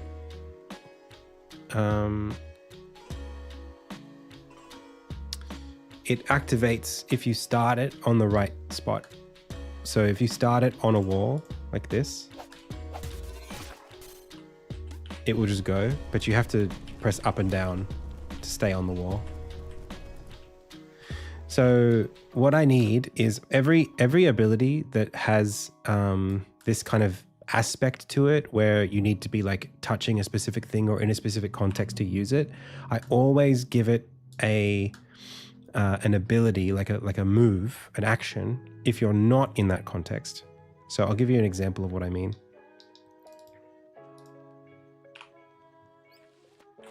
Okay. this ability here makes you go up a wall when you use it. If you're on a wall, you go up it, right? Like a zipper. But if you're not on the wall, you do a backflip.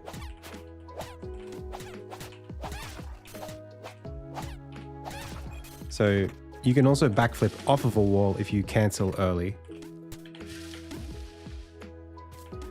So the idea would be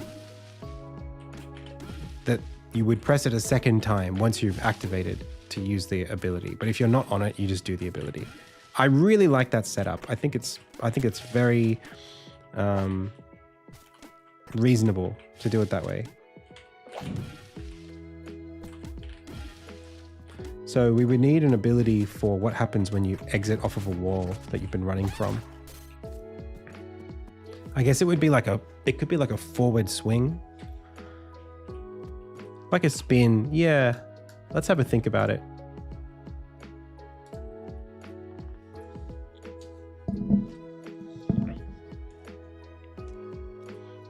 So if I'm on the wall like this, my head is here, my sword has been out here.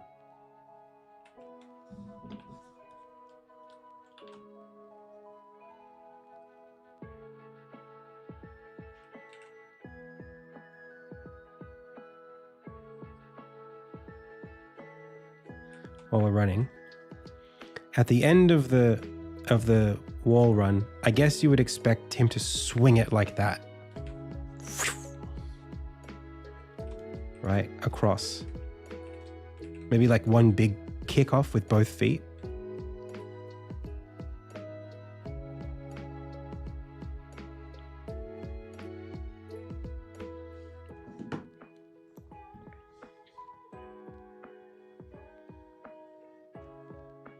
I could see it.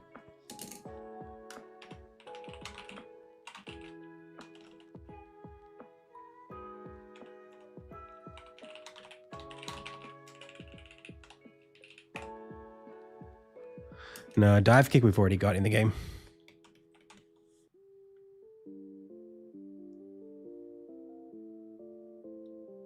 Because if you look at where the potential is, his body is there. The sword can only go forward from there.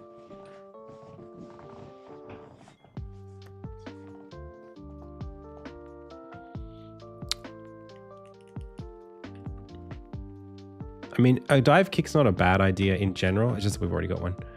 So maybe...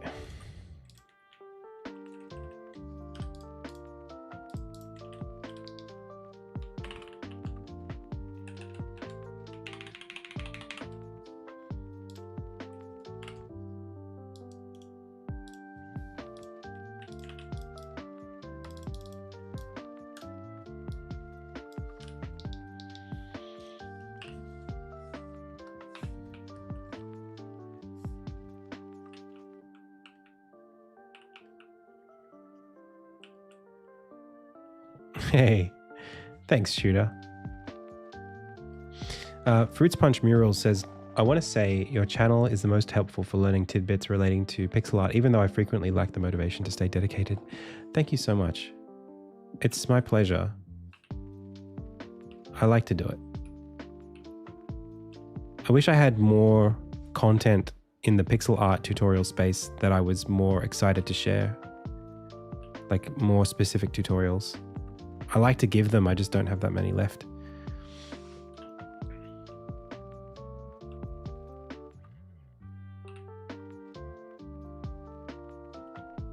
Off topic, for the opening story images that happen in the background when Armin runs past, do you destroy those elements afterwards? They just kind of stay there invisibly. Yeah. They're not hurting anybody. Is this for something when he leaves the wall? It's when you leave the wall, or if you press the attack button while on the wall, or if you engage the ability without being on the wall at all. There has to be some sort of end state or replacement state so that you don't feel like you got nothing. You know, if you aren't on a wall and you use the ability, something has to happen.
Hey chat, can I ask you a question? Based on, there was like a Reddit thread that I saw yesterday that I was really curious about whether people agree with this sentiment.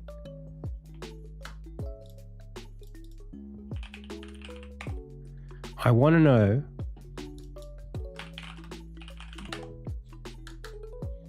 what you think about this game based on its screenshots. So when you see these screenshots, do you think it looks high quality or low quality? Or I should say, does it look like a game that you want to play based on the graphics, or a game that you don't want to play based on the graphics? Do they help or hurt whether or not you would play it?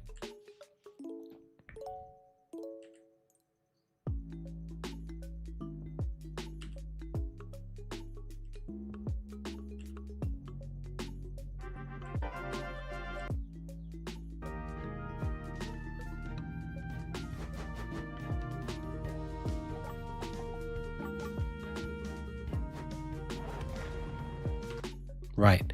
So Fruit Punch says turn-based RPG isn't your thing.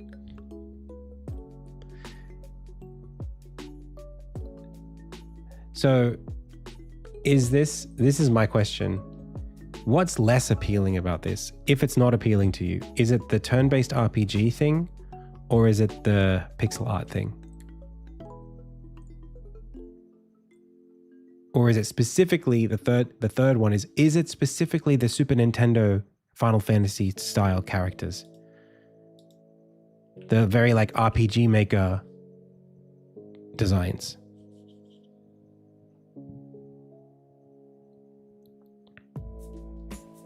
For me, like, I know that I probably wouldn't play this game. And the reason I probably wouldn't play it is it's I guess like it reminds me of RPG Maker. It's just like the turn-based RPG thing is just not my thing. But it looks good. That's what I would say. Like, the game looks like whoever it's for would enjoy it. Which is hard because I don't think that should be the case. Like, I like Pokemon and that's a turn-based RPG. I just don't. Yeah, I just don't know.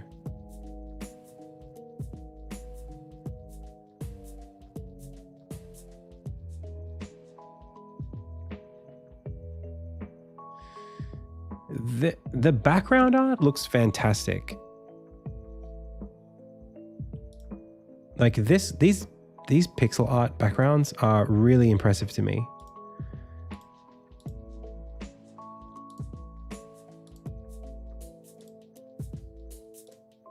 I think it's better than my art, a lot of the background art. Like, I would have a trouble with a lot of this stuff.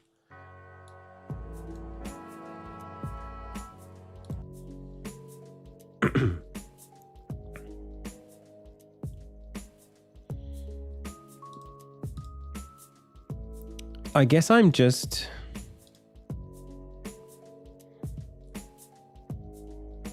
I mean, even the menus actually look pretty good.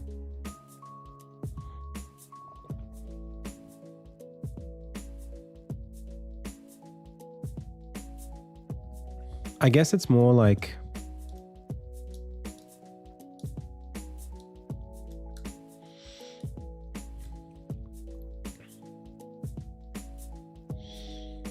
I think what I'm missing when it comes to turn-based RPGs, the systems are really important, and I'm not getting a sense of what those systems are.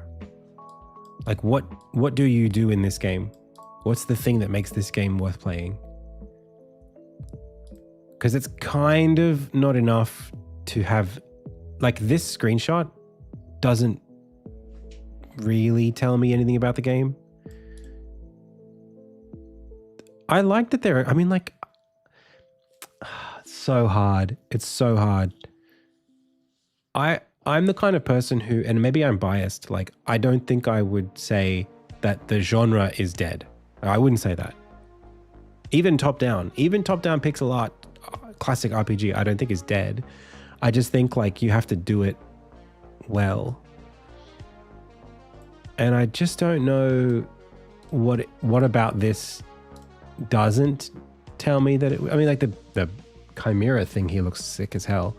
But like the combat systems, like how do the characters interact with each other? How does the gameplay harmonize? You know, I don't think I know what that is.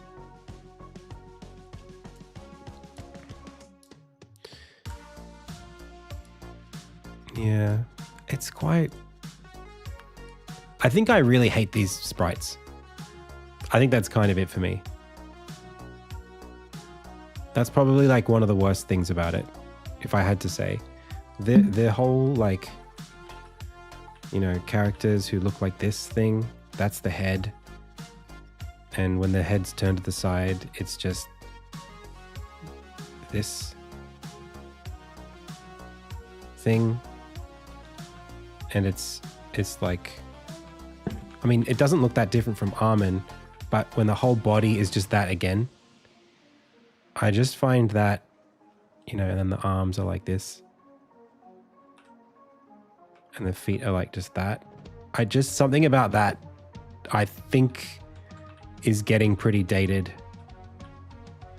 And I think if you don't have nostalgia for that exact thing, then it's kind of hard to get excited about it. You know, I don't know.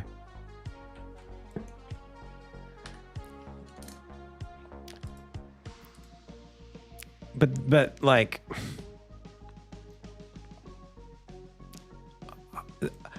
I would have thought that there would still be a big, like, because Stardew Valley's not that different from that.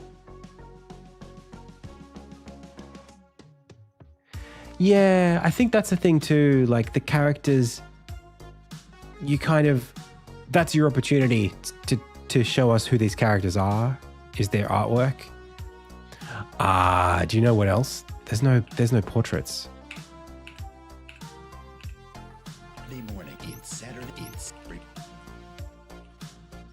There's no portraits for the characters. That's a big one for me.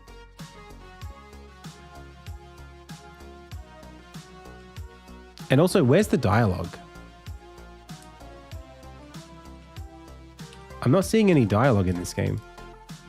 I'm seeing one line.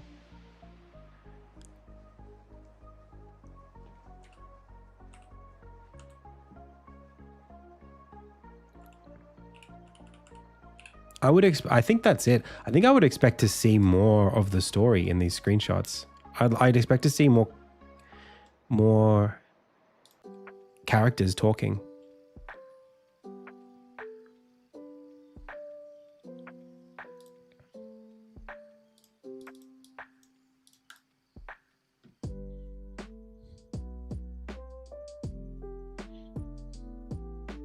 But like, look at, whoa, what is this? Oh, this is something different. It's not the same game. I'm like, what is this? Okay. Yeah.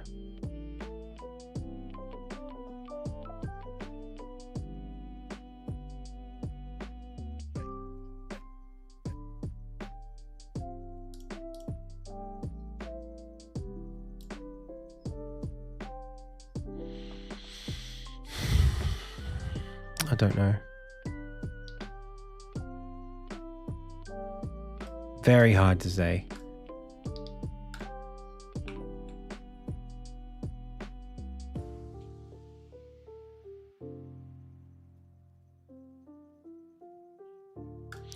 Okay, let's keep going.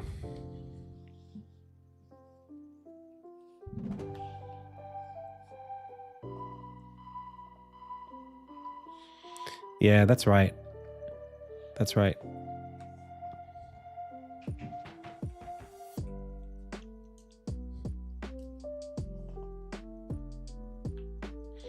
It is hard to know. I just don't think, I mean, even those characters, like Terraria has those characters, you know, and Terraria is a very successful game and all the characters look like that.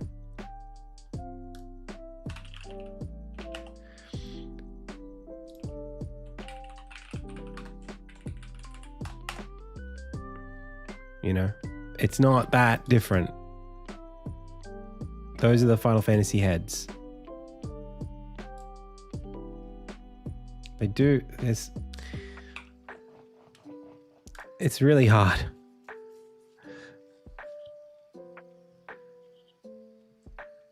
Yeah.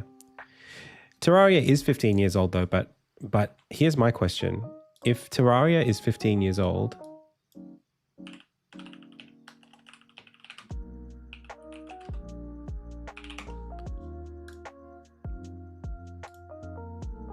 there are 16,000 people playing it right now.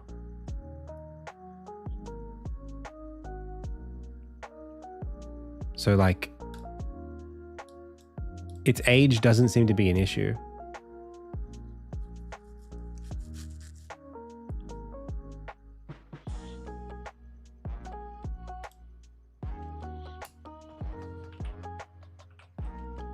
That's something that I think a lot about the prospect that maybe certain games are just popular and that's it.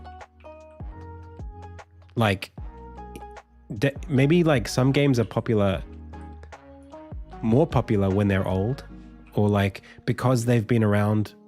I have this like secret theory that I hope is not true, but it's like if a game came out before 2017 or like before COVID and was good and people liked it, people will still play it today over a new game. Like there are no more classics. Even if the games that come out today could have been successful if they came out in 2017, they won't, because there's a bias against them. Like the years before there were too many games. You know what I mean?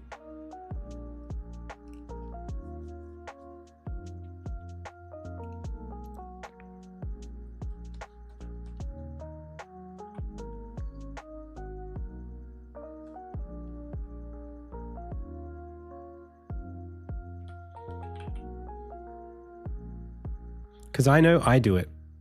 I do it all the time. There'll be a game and I want to play Lies of P. Do you know what I played on the weekend? I played Dark Souls, the first one. It's like, why did I not just fire up Lies of P? Why did I play Dark Souls?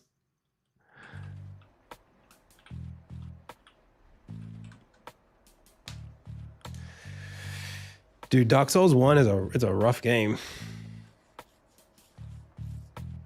I haven't played Lies of P before. It's new to me, so I should definitely play it at some point.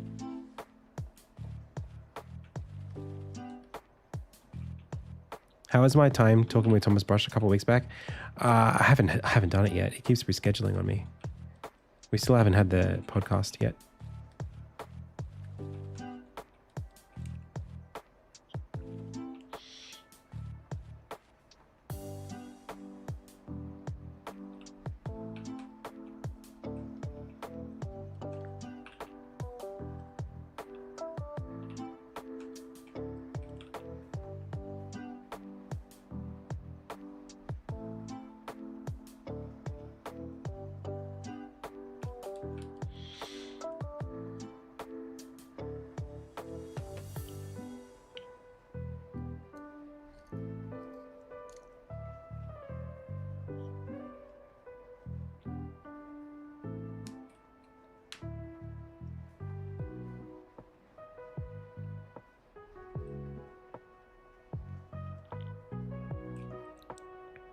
Yeah.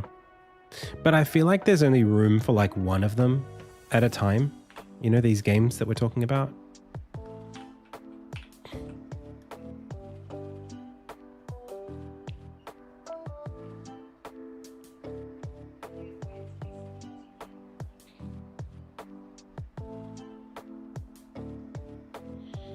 It's almost like once a slot is filled, until the next like generational breakthrough version of that genre is like releases, until like the next Celeste comes out, people will be playing Celeste.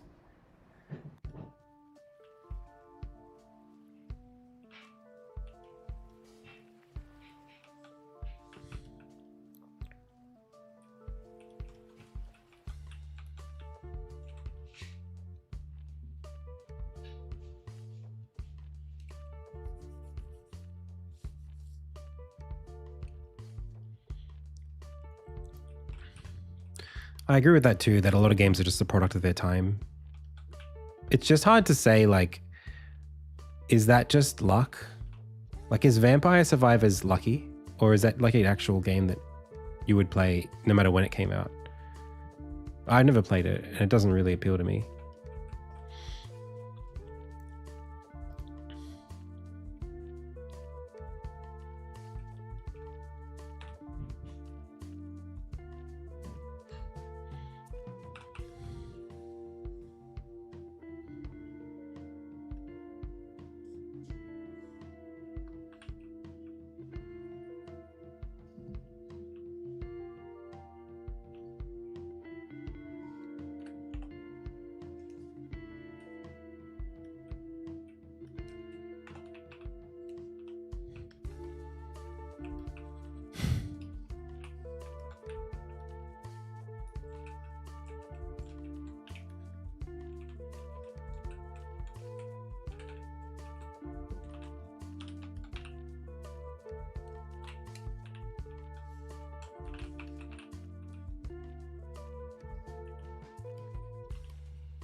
Whoa.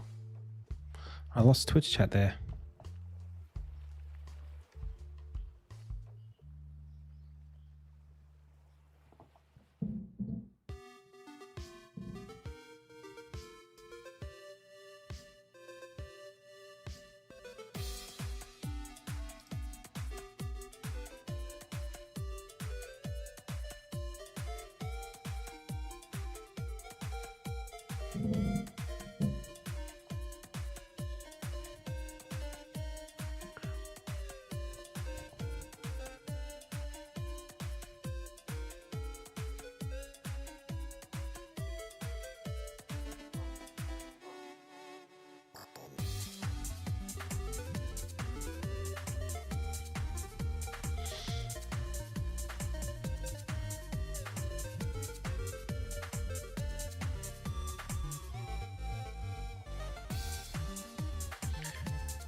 I think VS would be good always, assuming no one else did it better before them. I played Vampire Survivors some time and really enjoyed it. Still quite shocked by its success. I don't think your theory applies to other people that are younger than you. I think that might be true. That might be true. I might just be getting old. I am not immune to that, and I'm learning as I get older that, like, I am becoming the old man. I'm becoming the grumpy old man who says things were better when I was a kid, back in my day.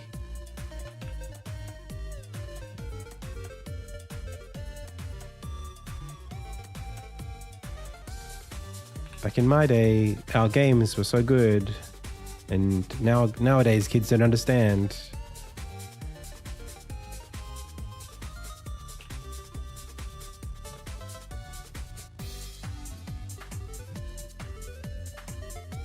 You kids, you have it so good with your laser brain vision games. I don't know. You don't understand loading screens. I was literally saying this to my wife while we were playing Dark Souls. I was like, back on the 360, I had to wait a minute every single time I died. And she's like, why did you play it? I'm like, because it was the best game there was.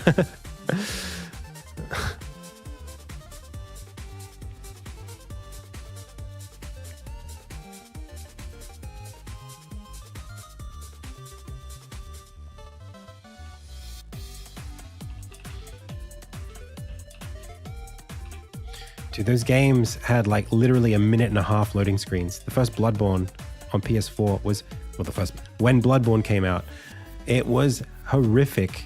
It was more horrific than the game.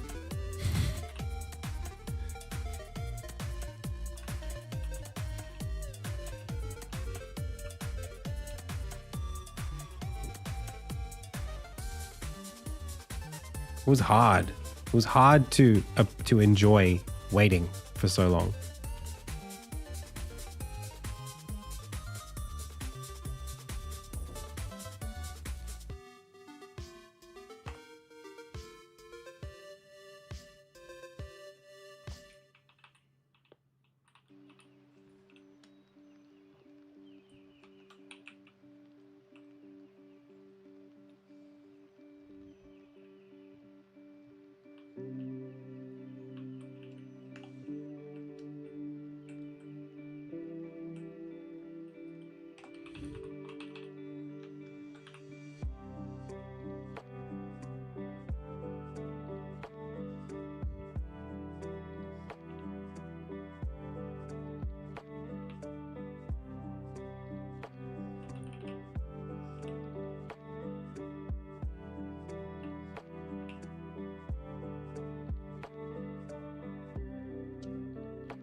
Yeah, it's actually the phone thing.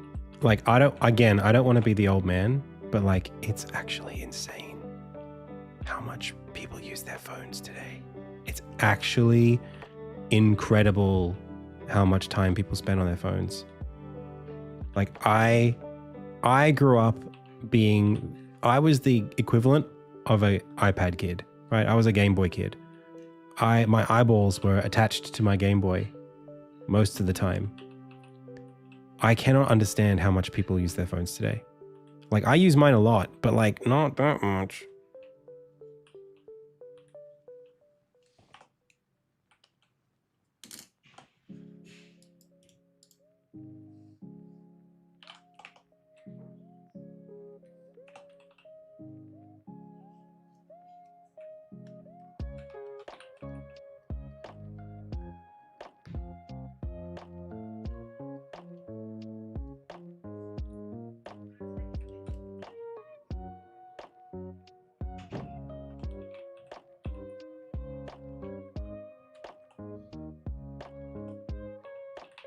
All right, let's try this.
I mean, 4 hours is still so long.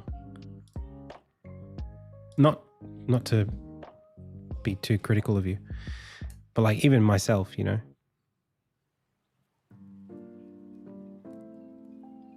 Full volume on the train. That's crazy. Yeah, I know people who do that. I've seen that. I saw a guy, who was watching like some Donald Trump, Zoran Mamdani video, like some Fox News thing. Just, where were we? Where was I yesterday? Oh, we were having lunch at a restaurant and a guy just had his phone out, just like listening at full volume.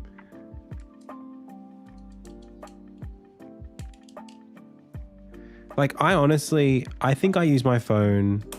Let's have a look.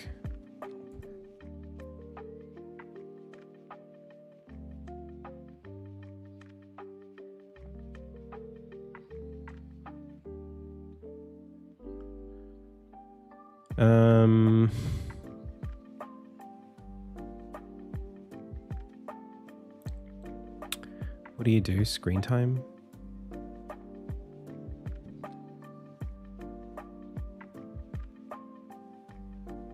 Like, what is it? Like life health? What is it called on Android? It's called something. It's like well-being, something. Digital well-being, maybe.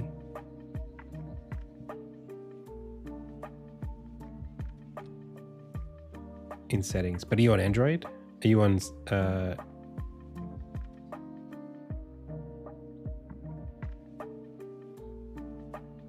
I'll search it.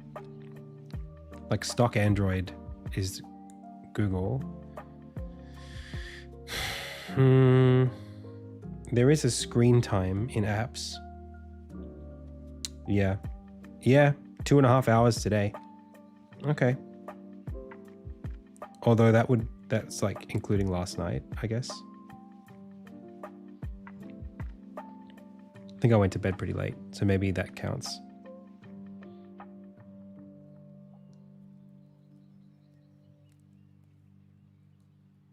I definitely wasn't on my phone for 2.5 hours today. But I can believe I was on it for... do you know what, though? There was about 40 minutes where I was trying to record and upload a TikTok. So I don't know if that counts as phone time. That was actually work. I was going back and forth between the YouTube app and the TikTok app and the Twitch app and doing this and that. I would say if I'm spending more than 3, I'm in trouble. I'm doing something wrong with my life. I feel like, you know, if you're like me and you sort of have a bit of trouble sleeping, you know, sometimes I'll spend half an hour on my phone in bed before I fall asleep, or half an hour waking up in the morning. If there's another hour in the day made up of little intervals of being on the toilet or whatever, bumming around waiting for something, I think that's fine. Like 2, sure, you know, at breakfast, you know, but like I might have like some music playing on my phone. I don't know if that's considered like screen time if the screen is on. You know, if I'm having a shower, I'm going for a run or something, maybe I'll have something playing. If I'm doing the dishes, I have the phone on, but I'm not like, I'm sort of, it's like a radio, you know, I have it like a thing that's making noise in the room so that I can focus on what I'm doing, just so that it's not so silent. But like being on my phone where my full attention is holding the phone, if I'm spending more than 2 hours doing that, I wouldn't want my kid spending 2 hours plus on their phone.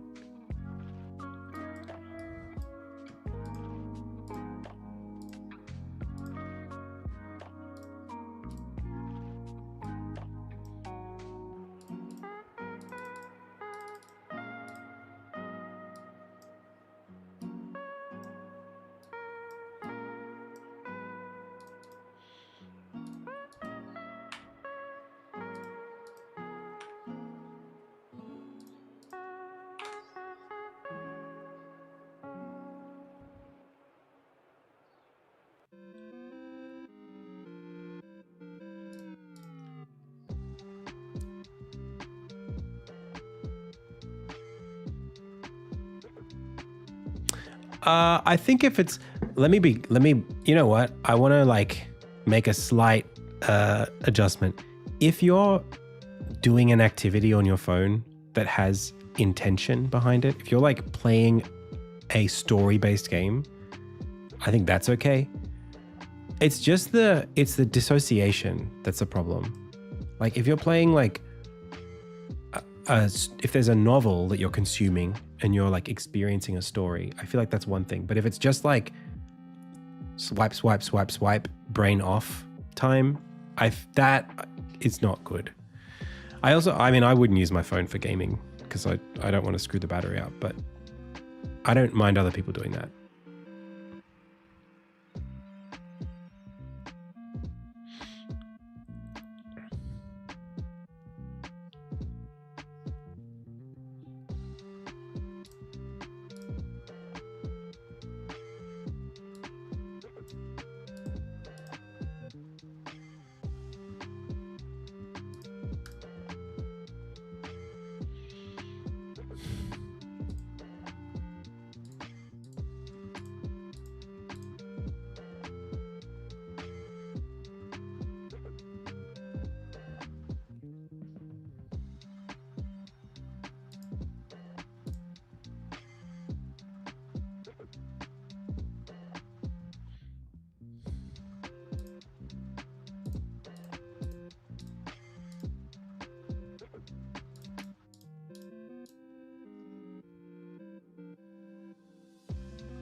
I have no idea what this is going to look like. Let's see.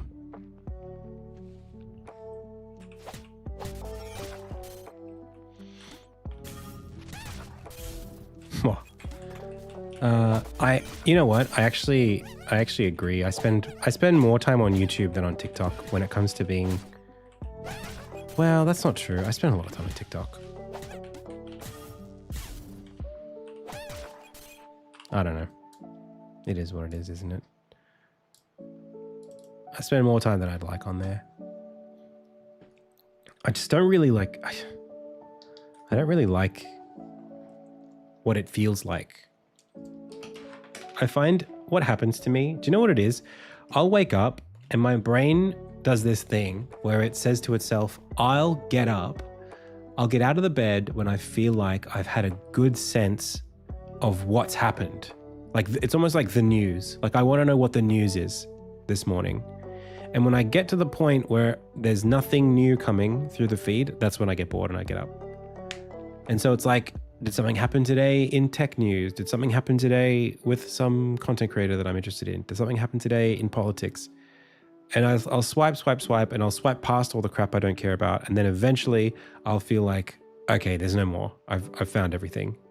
It's almost like browsing Reddit in a way. You know, it's like I don't use YouTube Shorts. For me, like, it's so funny because like for me, TikTok is like a community and YouTube Shorts is like a bucket. Like I feel like on TikTok, there are like trends that happen and there's things that I'm aware of. And then on YouTube, it's like, it's just short content. And I don't know if there's like a community there, but maybe I'm just not using it enough to get invested into it.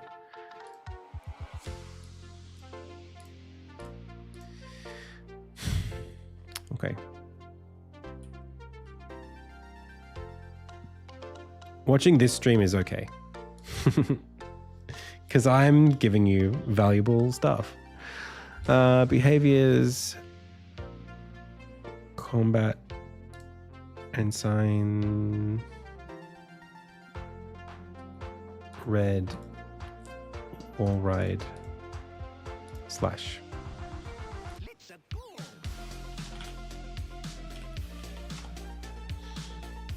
Okay, and then let's look at this in the context of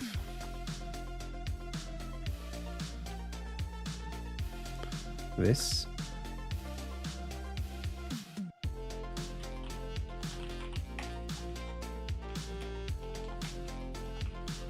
Did I take the attack away?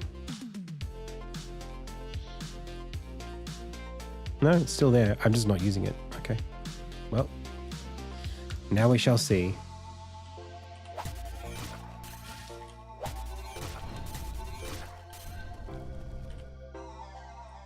Okay. Well, it certainly was. Oh, I don't have it activating if you can't use it yet.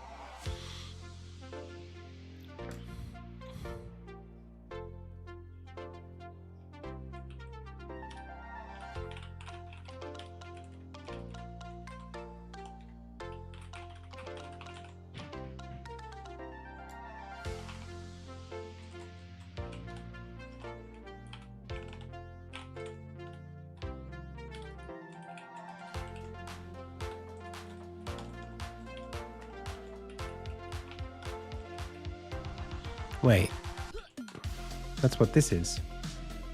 Oh, I see. I already kind of factored it in.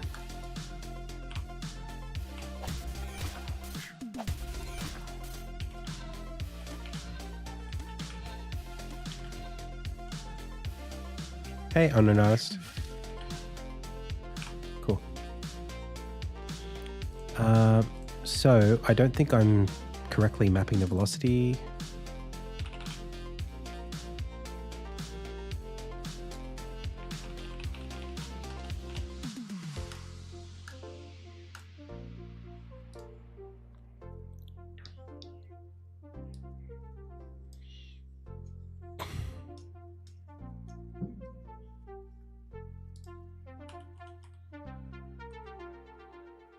Does it really not?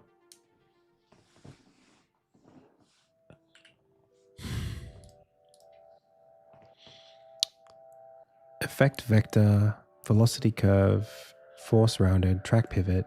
I don't think it's track pivot. I think we just have to set gravity off when we're doing this.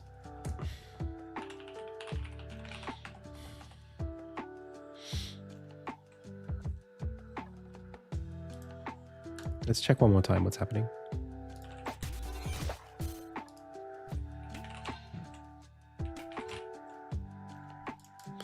Well, its gravity scale is not going to be any different, is it?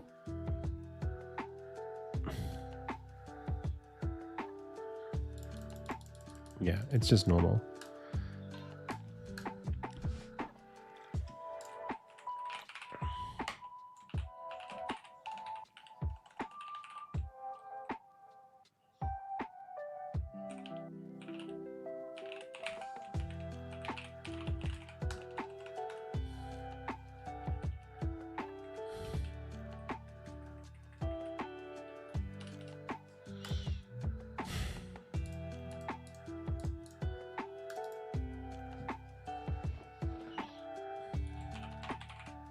Oh, okay, I literally do set the gravity scale to 0.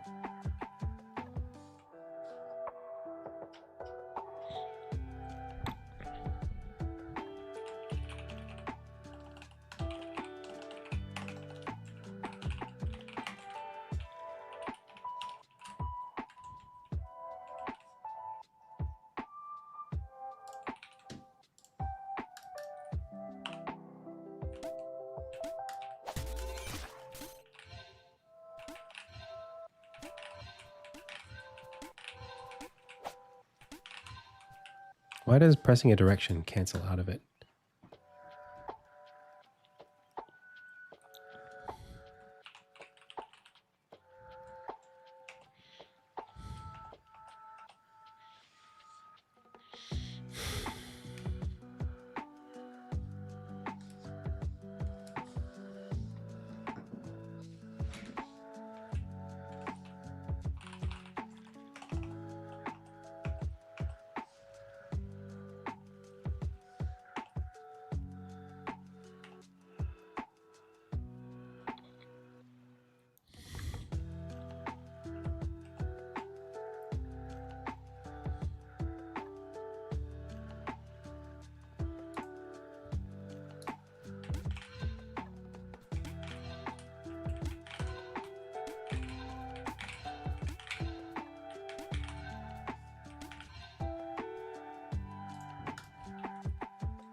Hmm.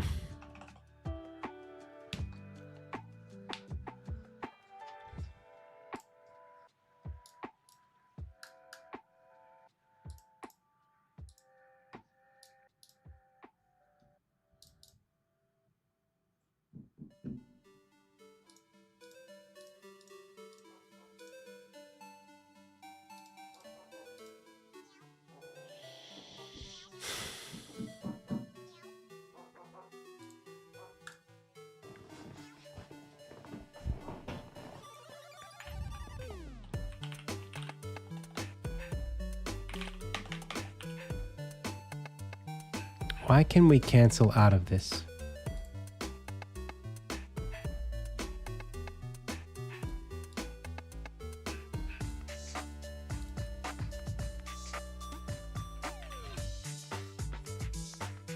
I mean, it shouldn't even be in the tree.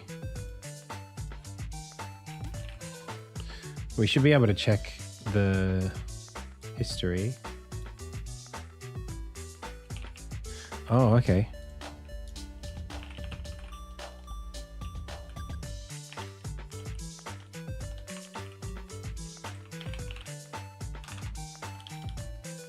Hmm.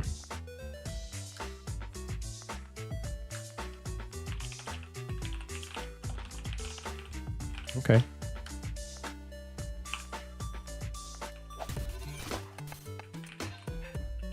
Right. Okay.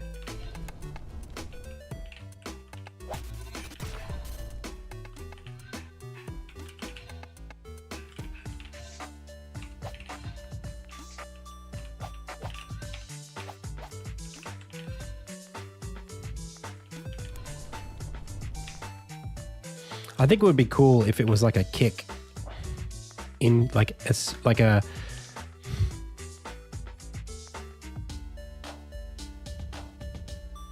like if he kicked with the swing. I don't know how I'm going to do that, but it would be cool to do it. However, pals, you know what time it is? It's time to go. Wow, wow.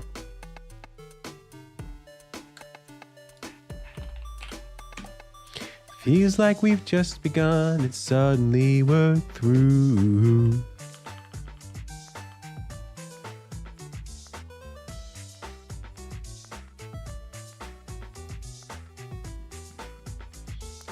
Goodbye, goodbye, good friends, goodbye.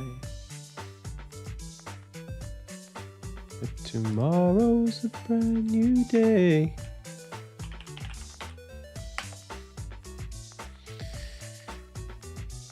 All right, chat, we're going to raid Booyah Grandma. Thank you so much for joining me today. I had a lot of fun, and I hope you did too. If you like this content, you should definitely wishlist Insignia on Steam. I appreciate every one of your eyeballs and your clicks. I will be back tomorrow. We'll do more game dev. We'll do more animations. We'll do more demo stuff. We might even make a new enemy. That's it. That's the stream. As always, I've been Adam. You've been the Pixel Pals. This has been the Indie Tales Game Dev live stream. Until next time, bye.